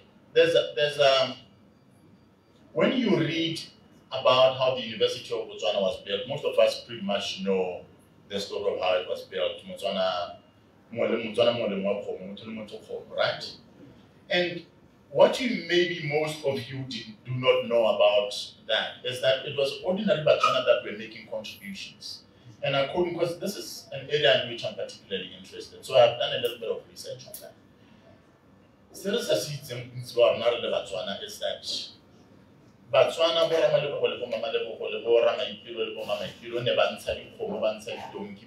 whatever they caught. And people is in the report, it's not me. It said white people and Indians were very reluctant to contribute. And if at all they contributed, it's not me, it's in the report, okay? If at all they contributed, they said, I'll contribute my transport, to their next collection point, but I'll charge you for it. You understand the difference? So this means you should remember that this country was built and in order for us, for this country to be able to move forward, we still continue to need and the reason why I like this book is one of his passions is to say, to prove to Botswana, well, no, we can actually do it.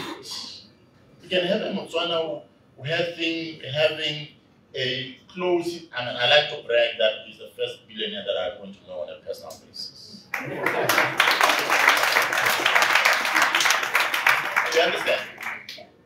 If we have more people like that, and what he's done is he's written a book, and now that he's written a book, what I want to do, Mom, is I want us to say, you know what, maybe some of us can afford this book here, but there are 32, as far as I recall, 32 branches of Botswana International Library Service. We need to get that as urgently as possible.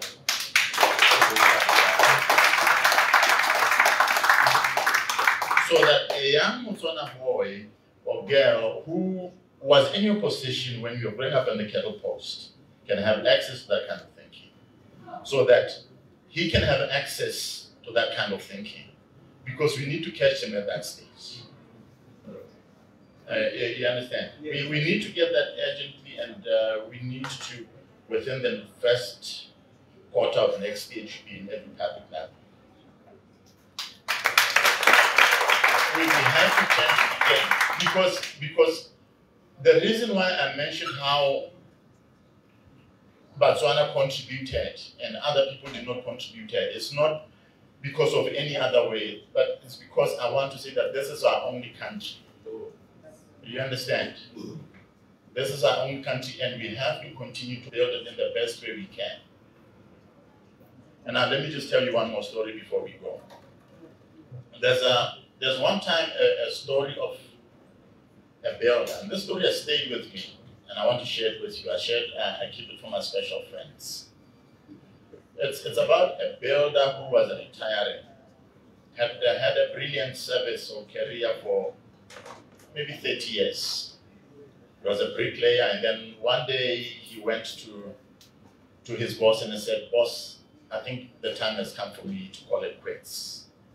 So his boss said to him, "But you know, we've only been together for 30 years. I was hoping that at least you'll be together with us for 5 more years." But the man was adamant that no, I have to go. I have to go. I've talked this with my wife, and my family is ready. We have to go. So when an employee has made up their mind, they've made up their mind. So his boss said to him, pleaded with him and said, "But please, before you go, can you take one more project for me? One more project." You know, and he reluctantly agreed that he would take on that project. And he gave him the details and the drawings of the plans and where he was going to build the house. It was a family home. You know, so he gave him the plans, and the guy reluctantly said, decided to take on this job. So he sort of was tired and reluctantly did the job. And his boss had sort of noticed that he was getting sloppy and he wasn't as thorough as he used to be, as meticulous as he used to be before. He had tried to talk to him about it a couple of times, but he thought, it's not a train smash, but let's let it go. He didn't change his attitude, he didn't change his habit. So he built the house quickly, and within 2-3 months he was done, and he called his boss and he said, I'm ready to hand over the project. And when he was ready to hand over the project, he came, he said, okay, let's go for the site inspection, and he went for the site inspection with his boss, and his boss came in and said, "Are you happy with the job?" And he said, No, I'm very happy. He says, "Is this the best that you can do?" The boss asked the builder, the bricklayer guy. He says, "No, my boss, this is the best I can do." And he says, "Well, if you are happy with the project, then thank you very much." And he takes the keys and gives them back to you.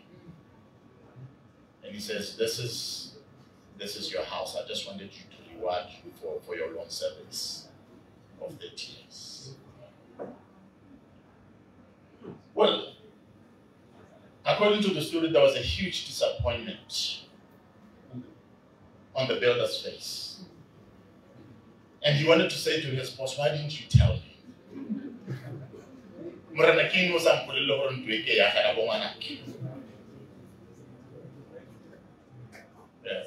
didn't you tell me that this is my retirement home?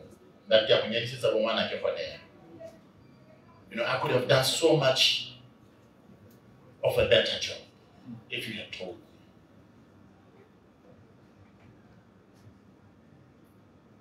You know, Mr. Mogobe, I want to say thank you very much for helping us become better builders. You know, through your book.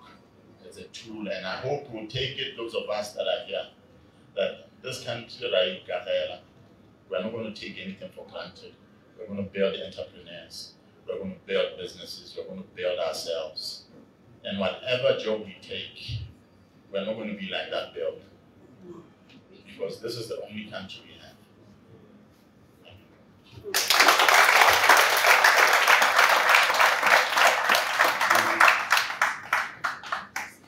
Thank you very much, Resitole, for those thought-provoking remarks. Who still disagrees that something is happening in this place tonight? Yeah, definitely not. No, I know. I know those who agree with me. Something special is happening here tonight, and I really hope, like I said earlier, that we take something from this. You know, it's funny, and I'm going to tell it. I always tell stories. If you've seen me MC, you know I've always got a story to tell. I came and I met here and we spoke, and you know, I had some insights into what's going on, and you know, I'm not the Leo Messi of MCing by mistake. There's a lot of hard work that goes into this, a lot of preparation work. No, it's honest. I don't sleep the night before an event. I was up at 2 a.m. this morning. I can't sleep. I'm nervous. All of this stuff. So I have a long night. I've got 3 events this week, but that's not what I'm trying to say. So we were doing this research, and I want to know what I'm doing here, and you know, what's the important thing, and all of that stuff, so that I can be here and represent correctly. And I learned about the mastermind, about how these 3 men have been meeting for so many years, and they still meet on schedule so many years later. You know, as you've heard, I didn't get the insight that others have fallen off along the way, but they have persevered. They have shown the grit to still be together. And I called one of my closest friends, and I said, Mona, where are you? He said, no, I've just come from collecting the kids. I'm at the house. I left here and I went straight to his house, and we sat in my car for half an hour, and we set a date for a meeting. Next week, Saturday, we're meeting. And what we decided was, we're going to invite the other guys. But even if there's just the 3 of us, we're meeting. Every year we say, guys, every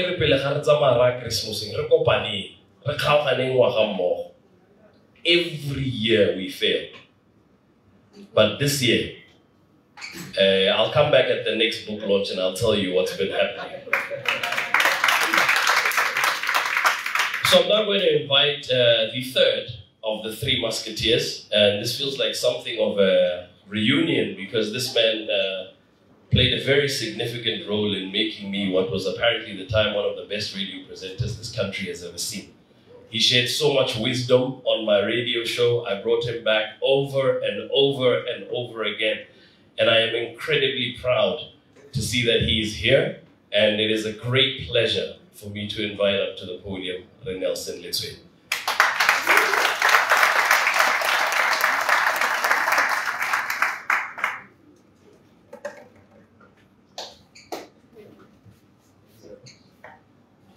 Thank you, Mr. MC. My people. And all protocol observed. Thank you very much. As you said, my name is Nelson Letswe. And let me start by saying I'm a certified financial planner. And there's a reason I'm saying that.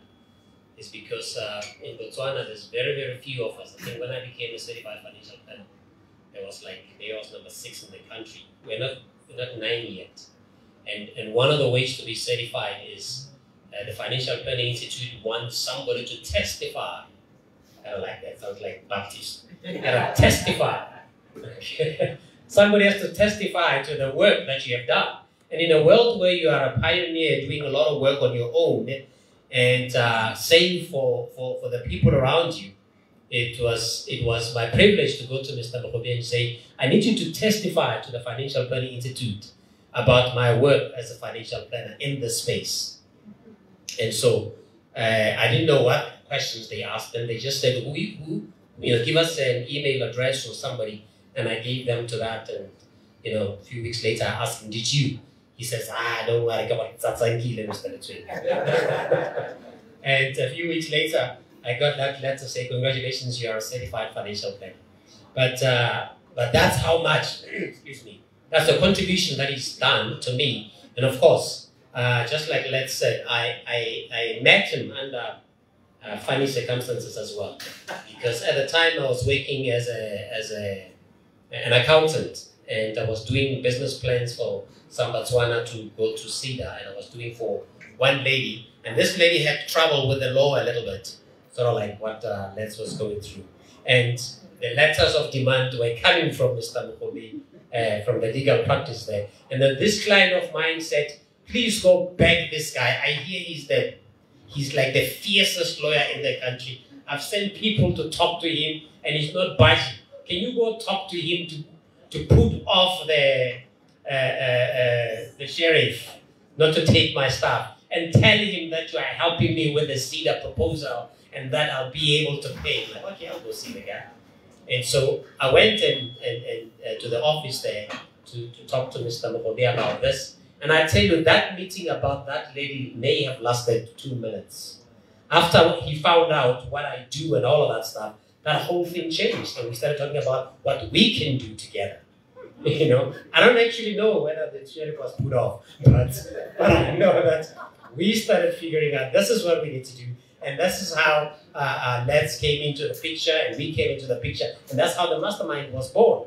So I'm very privileged today because I get to give you 2 speeches. The first speech is in the book, because I had the privilege to write the foreword to the book. So you'll find that says a little bit about what we have done, what we've been through, and the kind of testimony that I have for Mr. Mogobe. So that's the first speech. This is my second speech. You'll read that one. This is my second speech here. So allow me to wax philosophical. Is that okay with you guys? Yes, I'm going to wax philosophical because you see, I'm sort of the last speaker before he gets to speak, and I want to get you into the mind of a person who gets to write a book. You want to know that, right? How many of you would like to write a book? Great.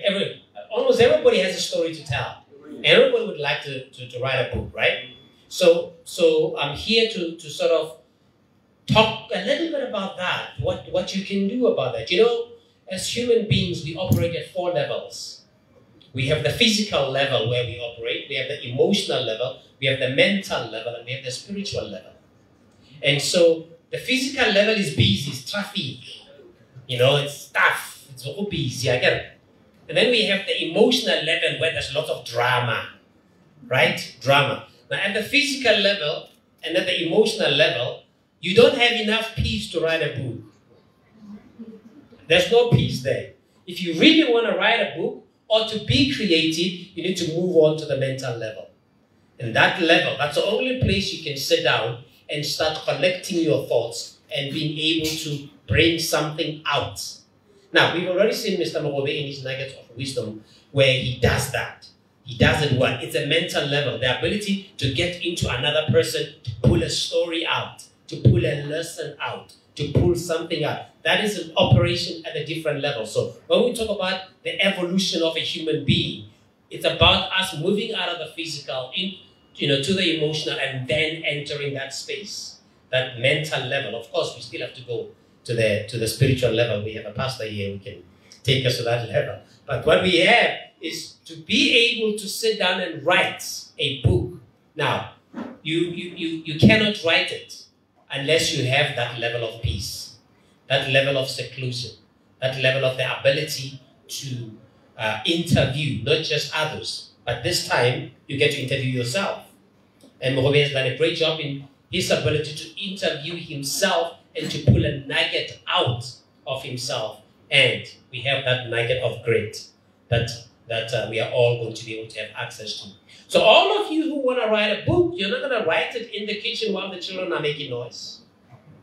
And still you may write it in the kitchen while the children are making noise, because it's not about the physical space, it's about the mental space. The ability to be able to withdraw. And even if you are writing a book about the drama or the emotional drama, or an architect who has to draw something that's going to inspire, but it's going to be built in the physical world, you still have to be in a level where you can be able to access information beyond just the physical. So I'm just saying that, congratulations to my friend over here, because you see, for years in our mastermind group, Let's had written and I'd written books, and we're like, you gotta coax him along to write. So congratulations. Congratulations. But you see, a book is a thing that comes from the mental world down back into the physical world, right? Because then you can hold it, you can touch it. It's something that came from above into here, and it can be able to inspire people out there. And so a lot has been said about what people can do, need to do to be able to succeed in life. And we, Let's and I, have watched, as Let's has testified in our mastermind group, the many things. We've discussed a lot of things. I mean, that mastermind group went beyond professional to personal. We know a lot about each other. For 20 years of meeting, you're going to run out of stuff to say about the professional things. We get in, iron really did sharpen iron and continues to sharpen iron in those meetings. And we continue to do a lot of conversations. And I believe that all of us have benefited in a great way from that. And we continue to benefit. And it's great. We want to encourage as many people as possible to get into the iron sharpen iron space. Because you see, you want to go fast, you go alone. You want to go far, you go together. Okay? And so that's the testimony of we've been here together, and a lot of us have done a lot of things. So think about the world where we are at right now, right? In the past we used to worry about physical issues, illnesses and polio and malaria and even AIDS, right? Those were the things that beat up against the physical body. Today, we're talking about mental health, right? What does that tell us? A lot more people are entering that third level of mental world. And it can be challenging for a lot of people. You see a sportsman who works very hard, and sometimes the physical can be so challenging. You'll see a sportsman say, I want to pull out because I want to take care of my mental health. And so if you want to get creative, you need to be willing to enter that space, that mental level, because that is the place of creativity. That is where you'll be able to come in. So I'm just here to lay that little foundation to say this is what it takes to write a book. As many of us who wants to write, you're not going to write as long as you're involved in just the dramas and all of that stuff. You need that space, the mental space where you can sit and be still and know, right? Be still and know. And it is in that stealth that you can observe the world below and start writing. And so the book's going to be a great thing, because you see, when you read a great book, you get to do what? Introspect. You need to look into yourself. And a great book helps you to introspect and be able to do that. Now, I got to say something about focus. One of the things that the Mastermind Group has done has helped us to be focused. And too many people don't really focus as much as they need to focus. So this is where I come to the defense of Mr. Rantau there. I come to his defense. He asked for, he needs, okay?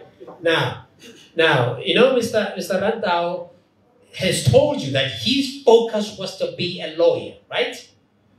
And I gotta tell you, there's that book by Michael Gladwell that talks about 10,000 hours, right? And he's put his 10,000 hours into a law. Do you know that he's the first and the only Botswana who's now sitting on the Court of Arbitration in Switzerland? One and only. You gotta give him a round of applause. Court of Arbitration for Sports. That's where he's at. And how did he get there? Focus. Focus. Put your hours in. Put your 10,000 hours in. And be able to. But if you get scattered and you're everywhere, it's just not going to happen. Are you with me? And so the ability to succeed is all of that. Now, the last thing I'm going to say before I sit down is we are gathered here today. Starts sounding like a pastor. We're gathered here today for the book, to launch the book, right?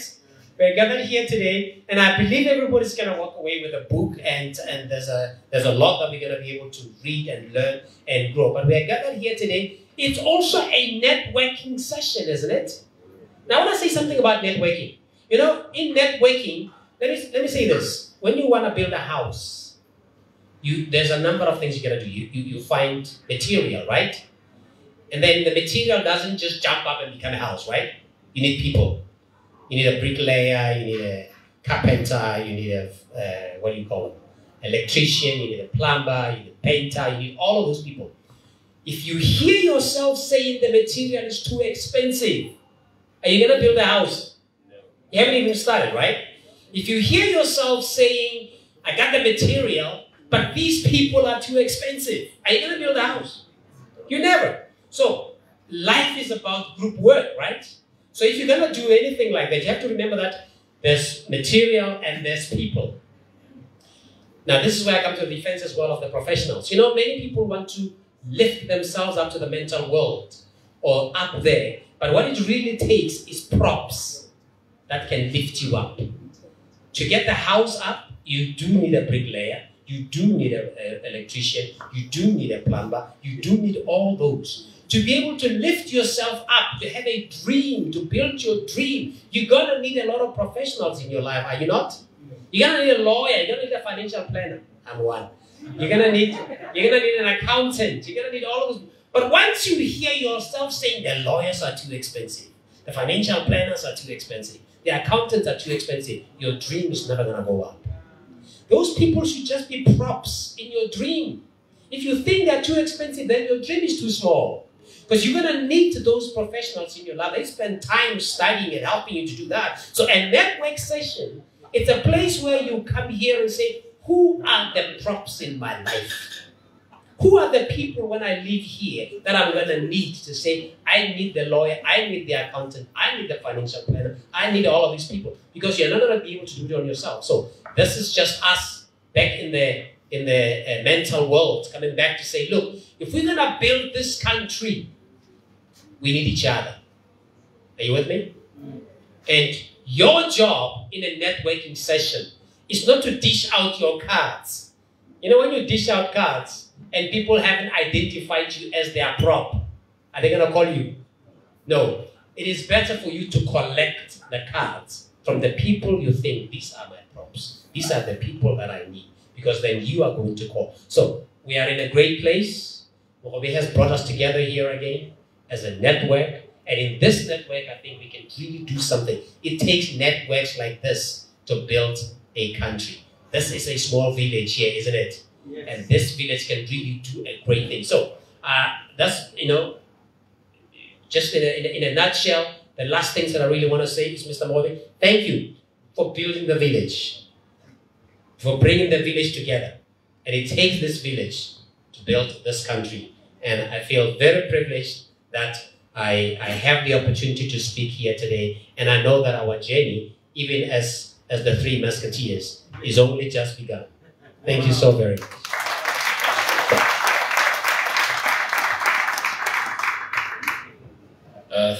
Thank you very much, sir. Speaking of props, is there an intellectual property lawyer here somewhere?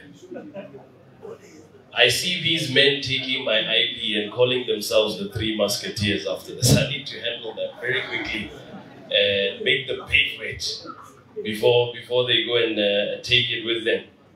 But thank you so much to our speakers this evening for the incredible and insightful and entertaining remarks that we've had. I want to take a moment though, because I've just had a look at my watch and I thought, wow, okay, this is the time. Look at all of us. And I want you guys to give yourselves a very big round of applause. And I'll tell you why after. Make it big.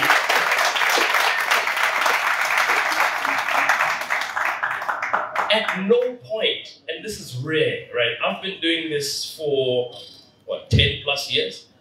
And it's very rare that we get to this time in an event, and there's absolute silence. You guys are locked in. You guys are focused. You guys are taking it in. And I think this is exactly what tonight is about. And this is why I was saying you must give you guys a round of applause. Nobody knew it's almost 9:30. All of us are shocked it's 9:30, but none of us are tired. We want more, don't we? Okay, good. Now, ladies and gentlemen, the moment we're really here for, the Munyadi himself is about to be next. Remember, I spoke about the Q&A session? This is going to be that opportunity. So I'm going to invite back to the podium Re Oseno Tsemabote to introduce our author this evening, and then we give the floor to the man we're here to celebrate and hear his thoughts and have an opportunity to pick his brain thereafter. Remabote.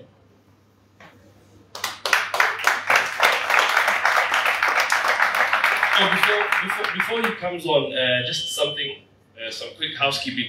There's a set of keys that's been found in the ladies' bathroom. If you're missing a set of car keys, please see me afterwards. Tell me what car keys they are. I obviously can't tell because that's the only way to know that it's actually your car. So if you're missing a set of car keys, please let me know what car it is, what make it is. We have your car keys here. Thank you.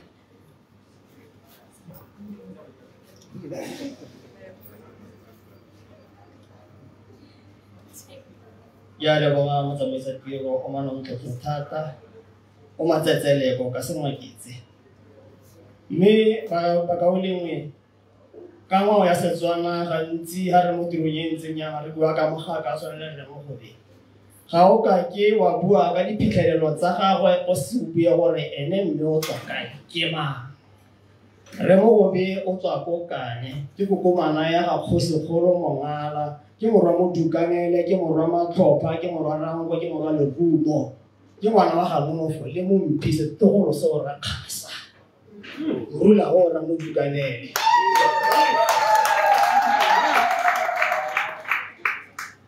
ka bua se kwa nteke tsene mo diphitlhelelong tsa gago go sireletsa nako. I am here to introduce a giant, a visionary entrepreneur, a catalyst of progress and a master of excellence. I'm here to introduce Mbuluki Lerumo Mogobe, the epitome of experiential knowledge. He attained LLB, Bachelor of Laws from University of Botswana in 1987. He has 36 years experience as an attorney of the High Court. He did Masters of Laws in International Trade and Banking Law at United States of America, Washington College of Law. He attained Diploma in Property Investment from Wits University. He has Diploma in Alternative Dispute Resolution from University of Pretoria. He is the CEO and founder of Mogobe Incorporated. He is a senior attorney and founding partner at Lerumo Mogobe Legal Practitioners. He is an investor in stocks. He is an investor in real estate. He is an angel investor, the founder of Angel Network Botswana. He is also a mentor to multitudes. He is also a speaker. Check his podcast, Mogobe Nuggets of Wisdom, on YouTube. Subscribe. He is also a founder. He is also a founder of Modukanele Foundation. Mr. Mogobe is also, let me do this, it take my time. No, it's fine. Mr. Mogobe is a profound author. He co-authored a book titled Momp Nuggets of Grit, together with Saidi Mdala. He is a philanthropist, the chairman of Momp Mogobe Foundation. This man is royal blood. He's the headman of Modukanele Ward in Ghana. Mr. Mogobe is a protagonist of social justice. Through the vehicle of entrepreneurship, he transforms our society. His motto is to infuse, inspire, energize, and empower every single human being under the sun. Ladies and gentlemen, you may rise from your seats. A thunderous round of applause. Help me welcome Momp Mogobe MOMP to the stage.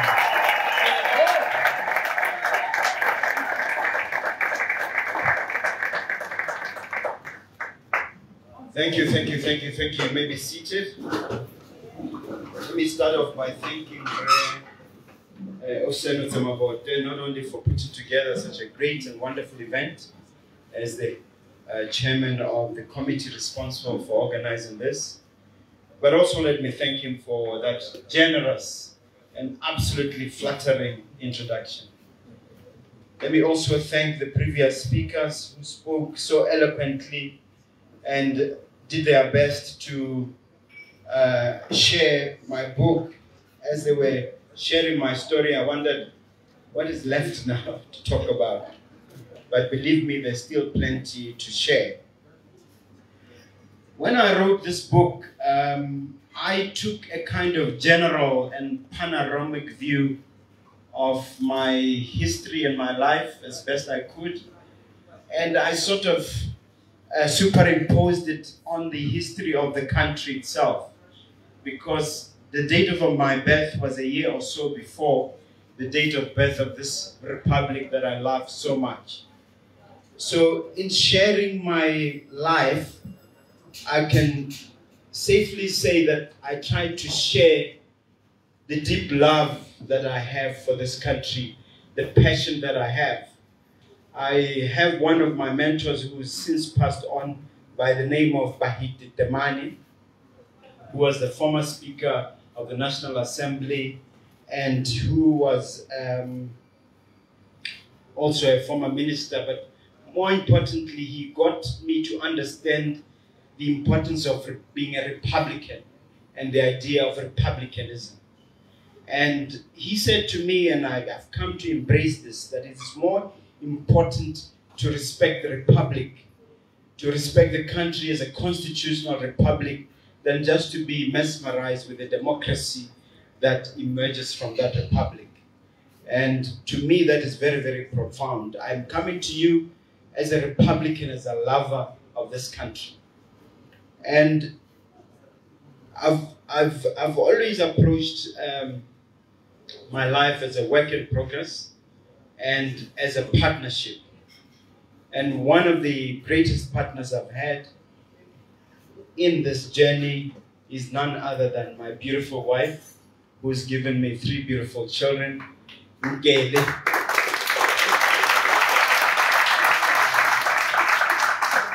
And in as much as I talk in this book about the great matriarchs that I've had, I talk about Aumama and what they planted in me. Aumama is my grandmother who lived up to 116. Can you believe it? Those days people were living long.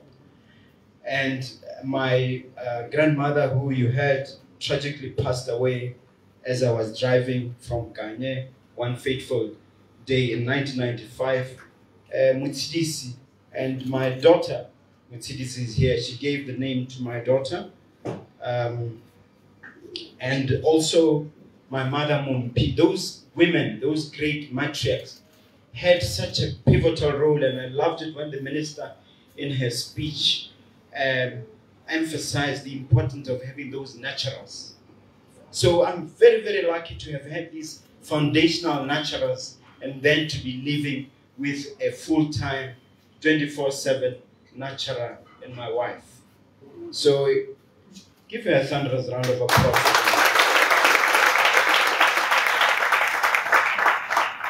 So a lot of things I will share with you during the Q&A session, but for present purposes, I just wanted to thank you for taking the time out of your busy schedules and to thank not just the masters of my mastermind group, because they are the ones who really urged me to write. I mean, if I recall, I mean, think about this picture. When we first started meeting, I had only 3 units, or I was building the 3rd unit in terms of property. Today, we have had 350 units. And that's as a result of the sharpening, the iron sharpening iron that King Solomon talks about in the book of Proverbs, that we have embraced and have adopted as part of our culture. And that should never be taken lightly or taken for granted. Also, there are things that I couldn't even include in the book, and I'm glad to see that the general is here, General Masire, but he's part of another mastermind that I've been privileged to be part of, because in 1996, we formed a company called Tsela Alliance. And this was a kind of investment motel that 10 of us got together. Unfortunately, one of the 10 has since passed on, but the other 9 are still around, 9 including myself, Barlongo Seboni, Bodefni, Matakala.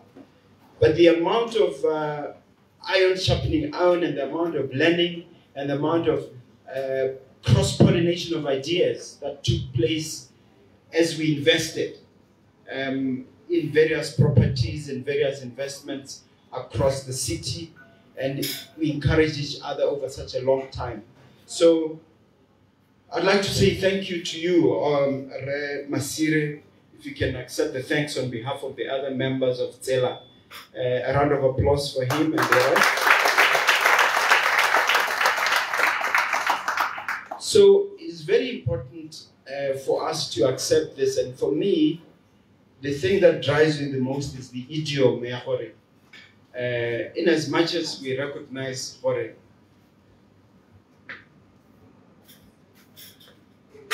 motho go betwa ya wa taola, sorry, that seems to embrace rugged individualism that American speaks of. For you have to take care of yourself. But then we have another idiom, which our 3rd president loves so much. I know I know some of you can get who I'm trying to imitate.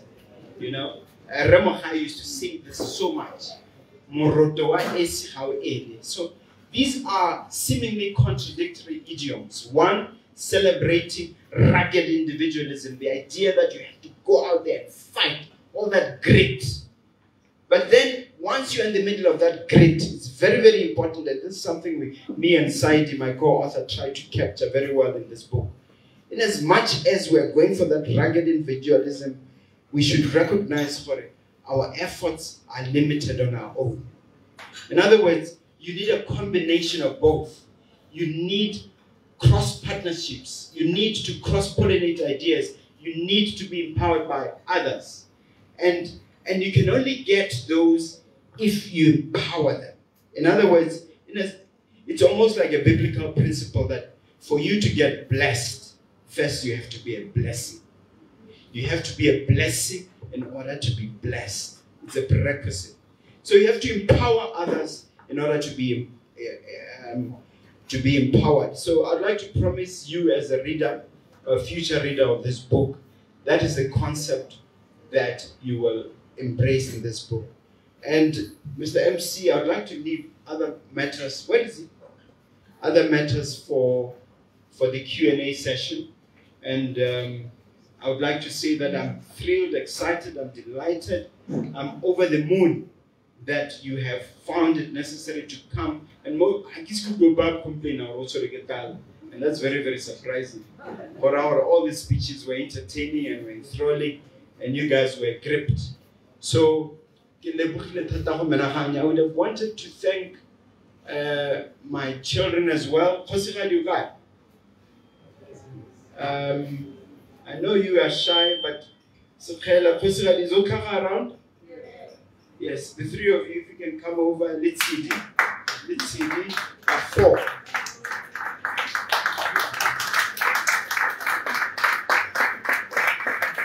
Open ahead, but no. Give them the flowers.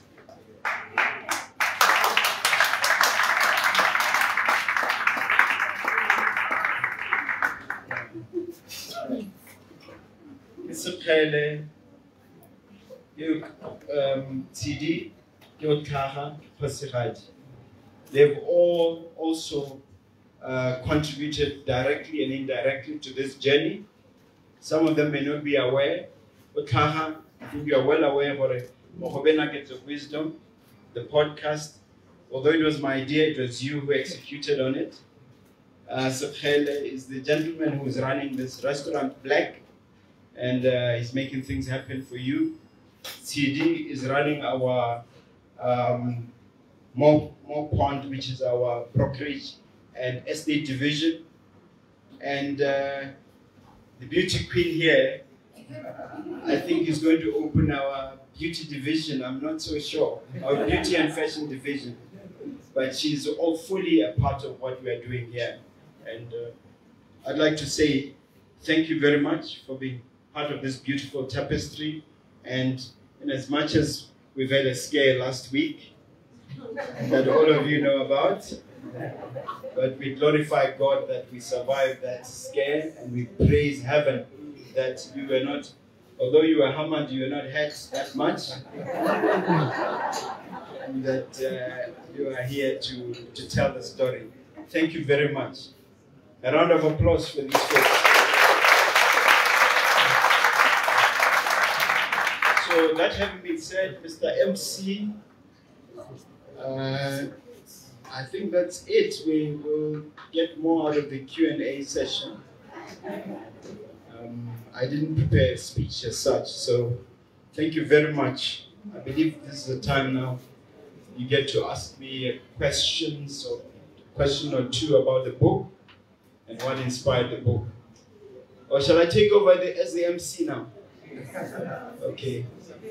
Yeah, he must have had a real emergency. But the car keys are still here, so he'll find me at it. But is there another mic? Is there another mic? Yes. Yeah, okay. Sorry, how much are you going to pay me for my MC duties? Yeah, that's a difficult one. Okay, I'll blame Rema board. Why don't we do that? Okay, so I think we've got 2 mics. I really wasn't expecting Rema board to be done, so I took the opportunity to, as they say, go powder my nose. So I'm just going to set a few ground rules, a couple of things that we need to do. If you have a question, comment, suggestion, anything, please let us know who you are, where you're from. And then ask your question. I'm also going to ask, because it is getting a little bit late in the night, that we keep it to 1 very short contribution per person, please, so that we can have as many contributions from the floor as possible. I'm going to sort of roam around with the mic, and I'll leave Mogobe here with the other one, and then we'll give it 10 minutes? Yeah, so we'll give it 10 minutes. It's now... Yeah, no, I don't even want to say. We'll give it 10 minutes. Hi, any takers? Hands? I'll take hands. Otherwise, I've got a question to kick it off. Okay, so here's my question, Remohu. You spoke of Tela Alliance, and I have so many questions, but we'll discuss those next year again, because we have a deal. You spoke of Tela Alliance, and what you guys have done there is something that I, with my circle, have repeatedly tried and failed at. And I'll tell you where the problem always comes in. 1, there is always a challenge out, hey, can I afford to set this money aside? You know, 1, it's too much money. Going back to your point, Relitwe, if it's too expensive, are you going to do it? I know the answer, no. So that's the first one. And then the second one is the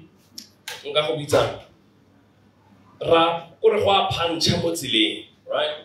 Everybody contributes their 500 pula first month, next month, yes. 6 months down the line, out of 10 people, maybe 2 or 3 are contributing, and then it becomes, guys, and I want to ask this question particularly for us, the younger generation. What is it? How have you been able to, Libo General, be able to maintain this and actually turn this Motelo thing, as you call it, it's an actual investment vehicle that brings you real returns. And I know my father is part of one. And he gets a very nice check every year. And he's shown it to me. But how does it work? Yeah, no. Good question. But as I always say that as a lawyer, if something's going to benefit me, I need incontrovertible proof. So what you need to do is just look around. Is there any incontrovertible proof that this Motelo thing works? I will say to you, just here in the CBD, if you look around, although some may question the degree to which this has been successful, I'll mention just a few buildings. Exponential building, pure Motelo, started by a young guy, Matata, who has since passed on. And then, of course, a few other people, Warredada came in later, Legorem Puchani, but it blossomed. The building is there. People are getting dividends every now and then as a result of that. So there's tangible, provable instances of success. Masa, I often jokingly to say to my colleagues that at least I own a couple of bricks there. In the sense that we found a piece of land, we got together, and we invested. Although we were diluted eventually, but I can still say there's a couple of zeros after the one that belong to me. Hopefully there'll be more zeros to that number when my kids or their children come into to be part of that over time. And then what other examples? The Fields Mall itself, just here in the CBD.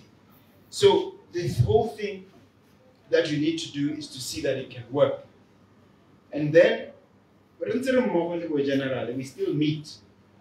You know, where you have a floundering or confused Motelo that is, start and stop, you can benefit from the wisdom of others. What's to say you call us? Why don't you call one of us to come and share a success story like that with your Motelo, to try and, to use my four famous words, there are four famous expressions: infuse, energize, inspire, and empower. That it's all about. You need to find a source of that empowerment, that source of encouragement, to see that there is incontrovertible proof somewhere that this thing can work. And you go on the internet to see the likes of Grant Cardone. Grant Cardone, a few years ago, was worth maybe 400 million. He's now a multi-billionaire. Why? Because he embraced crowdfunding and he used it legally. There the system allows it. There should be some form of crowdfunding that is workable here. I mean, we used to have in the old days, what did we have? We used to have the, what were they called? The Ticopras. So that Ticopras is classic Motelo. It's just that it's been legalized. It's just someone needs to just accept the idea and implement it. So you ask me, how can you keep the energy going? How do you keep the tire going for a punch? Only one way. Eh? We you keep moving. It keeps moving, keeps rotating. So that's my 2 cents on it. I think don't be discouraged. Keep calling your friends if they are today. Try others. If you persevere. That's what grit is all about. I wrote a whole book about it, my friend. That's what grit is all about. Thank you very much. Indeed, thank you very much.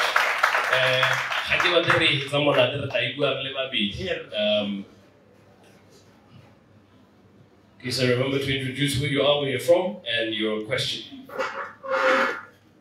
Thank you, Master of Ceremony. My name is David Grace. I'm so excited to be here tonight. Mine is not a question. It's just to thank you for finally doing what you promised me to do when you came to my book launch. You said I have a story. Thank you so much for inviting me. I want to write about my own story. And so I was privileged this year to write a book with Les Brown in America. And I was so amazed on Sunday. I was preparing to go to church. I'm a pastor, by the way. And you sent me a message in the morning, and you know exactly I'll be at church. And you were saying, I'm looking for your book. I want to affirm what your friend said, that you are a man that loves knowledge. But we are glad that today you are adding to that knowledge base for all of us. Thank you so much for sharing your story. Just like I came from my mother's heart to be who I am today, to now hear about your story from the cattlepost, to become who you are. I brought all my mentees that are here because we want to draw the wisdom that you have so that one day we also can invite you to Palape, to our own books launch and our own businesses. Thank you so much. Congratulations for your book. Thank you very much, Pastor, for those encouraging words. What he didn't mention is that less than a month ago he invited me over to Palape, and I was privileged to interact with these good people. He recognized me as a speaker, like a few others have done, and I was able to share the little knowledge that I have. And thank you, Pastor. Thank you, Apostle. I really appreciate those words. Thank you.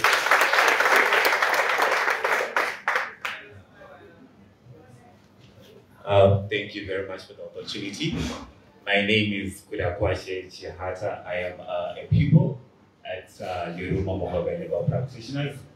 I thought it would be unfair for me not to appreciate you publicly for what you have done.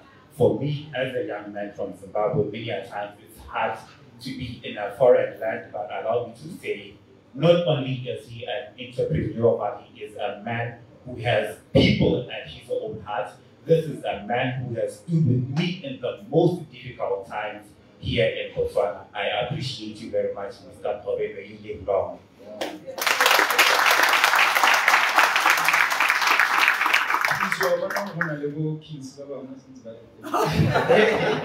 Yes, we are here to stay, unlike Mr. Rantau.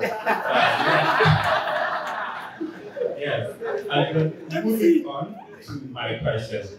Mr. Mogobe, what is the one thing that has happened in your life, the one event, circumstance that was so tough that almost broke you, that almost destroyed you, but rather it made you become a greater man, a bigger man? What is that one thing that was a set down that became your stepping stone to your greatness today? Thank you.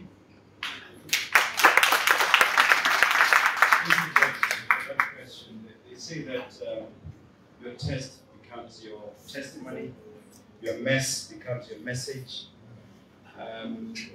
For me, and I don't want to spoil the book for you, but I'll just hint on the issue around the threat of disbarment, which you recall, Kings, it was around the time you were there, when we fought. I had to employ a total of 4 or 5 lawyers, including 2 advocates, one from South Africa, one from Zimbabwe, the late Anderson and the late Wolfson. They came from across the border to come and help me get out of the quagmire that I was in. At the time, I fancied myself as just a lawyer, a super successful lawyer. And it was as a result of this experience, because you can imagine it dragged in the courts for 3 to 3.5 years, where one moment I seem to be winning, and then the next, the Law Society wins, goes to the High Court, and then goes to the Court of Appeal. The case is reported in the law reports if you want to look at it. And I learned that lawyers are taught in their ethics class about the whole case around what happened there. But I think that was God's way of shaking me, as it were, because they say that for them to refine gold and to get the best gold that is available, they have to run it through the toughest crucible. But had it not been for that case, I would not have considered alternative income sources. I was so comfortable in my comfort zone. You know, I thought that if I can afford to take my children to a private school, and if the fridge is full and I can afford a house, that's the end of life. But as a result of this tumultuous experience that you asked about, I was energized and reawakened to consider real estate, and then to remember that I was one of the best technical drawing students when I was at high school, and to think more about architecture, not as an architect, but in terms of creating and building massive architectural structures in the context of real estate. That's how we're able to develop to have the development side of our business. And at this point, I think kudos to my builder of the last 20 years. Is he here? Mr. Abraham Chisoro. Yeah, come and show your face. Don't be shy. Because although this young man came to me originally as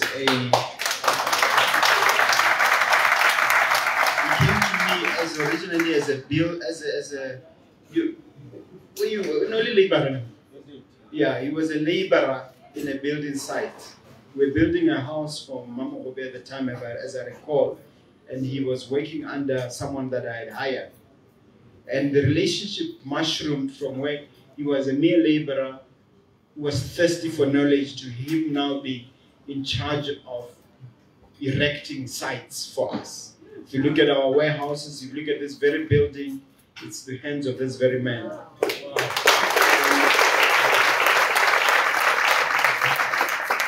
And had it not been for that, what I call a cataclysmic experience, had it not been for that cataclysmic experience of the threat of losing my license as a lawyer, I would not have gotten so much into real estate. I would not have listened to him, because he's the one who was pushing me in some respects. We can do this, let's build this, let's build this, let's build this. And we ended up building so many structures together.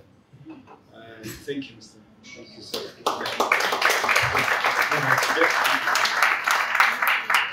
All right, ladies and gents.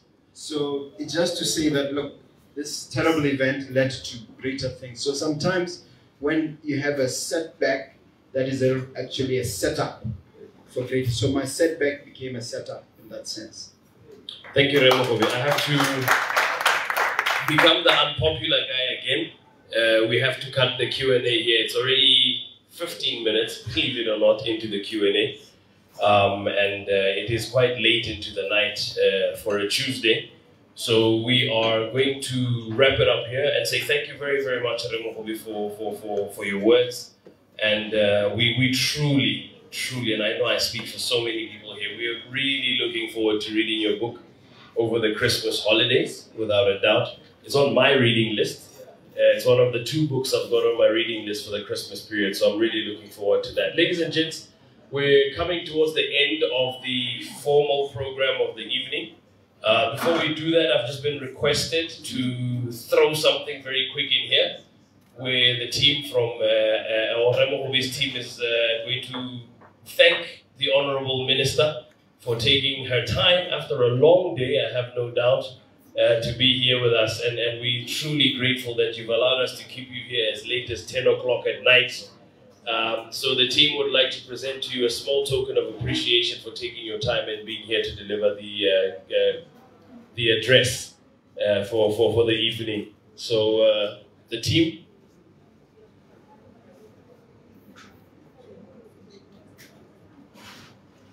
And while Basantiba Ibakanya, I don't know if there's still any journalists or the media that's here. Do you guys want to do like a quick photo op? Or we just kind of just let it pass? Yeah, that will come. That will come.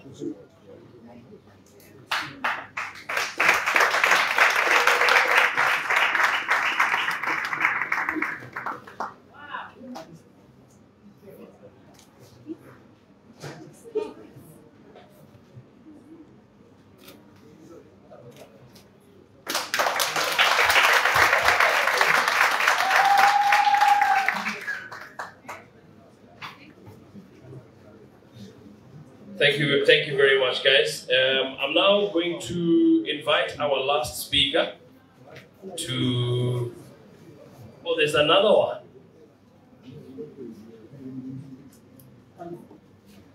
This one is for Remo Hobi.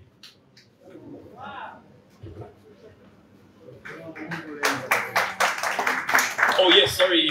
Thank you for the correction. Kiaga Memma Mogobe. Eh, asiaga Mr. Mogobe. Kiaga Memma Mogobe.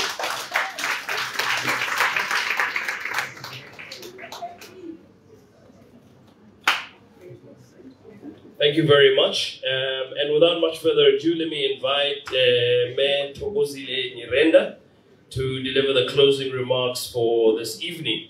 Before we get into the book signing and dinner, I see dinner is already being set up on the table.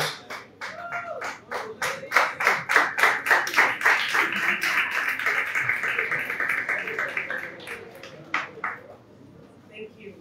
Good evening, everyone. Good evening. Yes. I'm just here to do the closing. And just before I give the special thanks, I just want to say just maybe a couple of things about Mr. Mogobe that I have been inspired by and I have learned. So I'm managing the law firm upstairs, and you know, I knew that I had big shoes to fill. What I have learned from Mr. Mogobe, I'll start with this one, as an entrepreneur, businessman. What I've learned is that whoever who goes in his office with a prize will never come out with that prize. And to the extent that when I just started at the law firm, you know, there were deputy sheriffs coming to known as. There was quite an aggressive lawyer, and as the big figure as he is, you can imagine that people, you know, they know that they can execute, if I have to speak in legal terms. So what I witnessed is, so I was there like, okay, they told me that the deputy sheriffs are downstairs. And Mr. Mogobe was so calm. He just called the deputy sheriffs to his office, and literally the deputy sheriffs ended up like slashing their price to half of even what they even needed. And they did not even attach the property. I'm like, just like that. It didn't even take long. But I was just like, okay, he has great negotiation skills. As a lawyer, as much as Mr. Rantau was so blessed to have him full-time, we get to enjoy him in doses, but nonetheless, there's so much to learn, even in those small doses that we do get to have him. In court, what I have witnessed, what I have seen Mr. Mogobe manage to accomplish, Mr. Mogobe can do anything in court. He's a tenacious lawyer. He's relentless. He can argue a case, and irrespective. And sometimes I tell him, Mr. Mogobe, I don't see, let's just settle. You know, I like to propose that. But so it's like, no, Nyirenda, no, there's always a way. And rest assured, he always finds a way. I really have to give him that much. He's hardworking. I already had some experience before I came to the law firm, and I have learned with some other lawyers as well. But when I saw him in action, he's aggressive. He knows exactly what he's doing, and this is literally 36 years of experience. And what I can say is that he's brilliant. He's a brilliant attorney. He has raised brilliant attorneys as well, such as Mr. Rantau and the other attorneys that he also mentioned during his speech. So, Mr. Mogobe, I just want to say thank you. As much as we don't have you full-time at the law firm, honestly, I have learned so much in the period that I've been at the law firm. And what I want to say is that I believe the reason why we all aspire to be like Mr. Mogobe, as this is one of the purposes of this, this gathering. And what I have seen is that this is grace. This is the grace of God at work in his life. Things don't just happen by chance. When I came to his company, I was surprised that before meetings, they pray. You know, this is not practiced enough. And honestly, you know, I believe in God and I have my faith. And it was honestly admirable to see that such a big man, you know, people try to hide their faith, but he doesn't hide his faith. And I just want to thank him for that. And I will also just add that I also want to say that he has a very prayer warrior. He has a prayer warrior as a wife, Mama Mogobe. She prays for him. She prays for him. He prays himself. But behind Mr. Mogobe, there's Mama Mogobe. And I just want to say, Mama Mogobe, we also appreciate you. Yes. Now I just want to thank...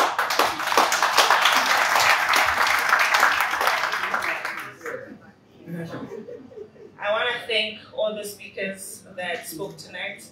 I won't mention all of them, just trying to rush right now. But Mr. Letwene, Mr. Stole, you know, Mr. Ranpao, no, thank you very much for your wonderful speeches and everyone else who spoke tonight. Thank you everyone for attending. And the most important thanks to Honorable Manage. Thank you, Honorable, for you know, this is, you took the time, and this has taken quite a long time tonight. And just sitting here, thank you so much. We appreciate your presence and your attendance at this function. Thank you. I'll finish with this. I believe we've all been inspired, and I believe that everybody should get a book. I'm promoting it. Everyone should get this book. Mr. Mogobe has a whole story to tell, and it's the truth. From cattlepost to an entrepreneur. So we thank you so much for your attendance tonight, and may you have a blessed evening. Thank you.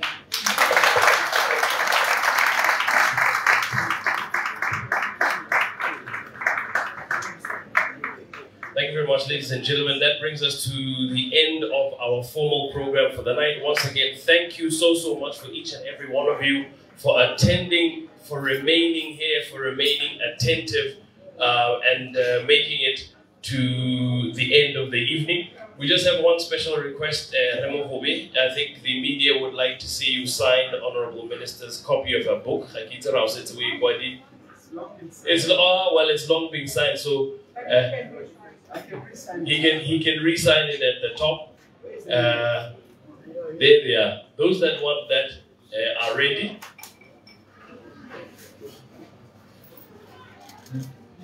And while that happens, ladies and gentlemen, we're now going to have dinner served. I believe the idea is everybody's going to platter at the table. Please feel free to have some food. The team is going to prepare the signing station and collect the books. So during the course of the evening after this, it's just a matter of networking, making sure you get yourself a copy of the book, get it signed, and have a fantastic Christmas once again. My name is Penya Moroga. Thank you so much for being with us. And may I kindly ask that we all stand as the Honorable Acting Minister of Trade and Industry, the Honorable Beauty Manage, takes leave.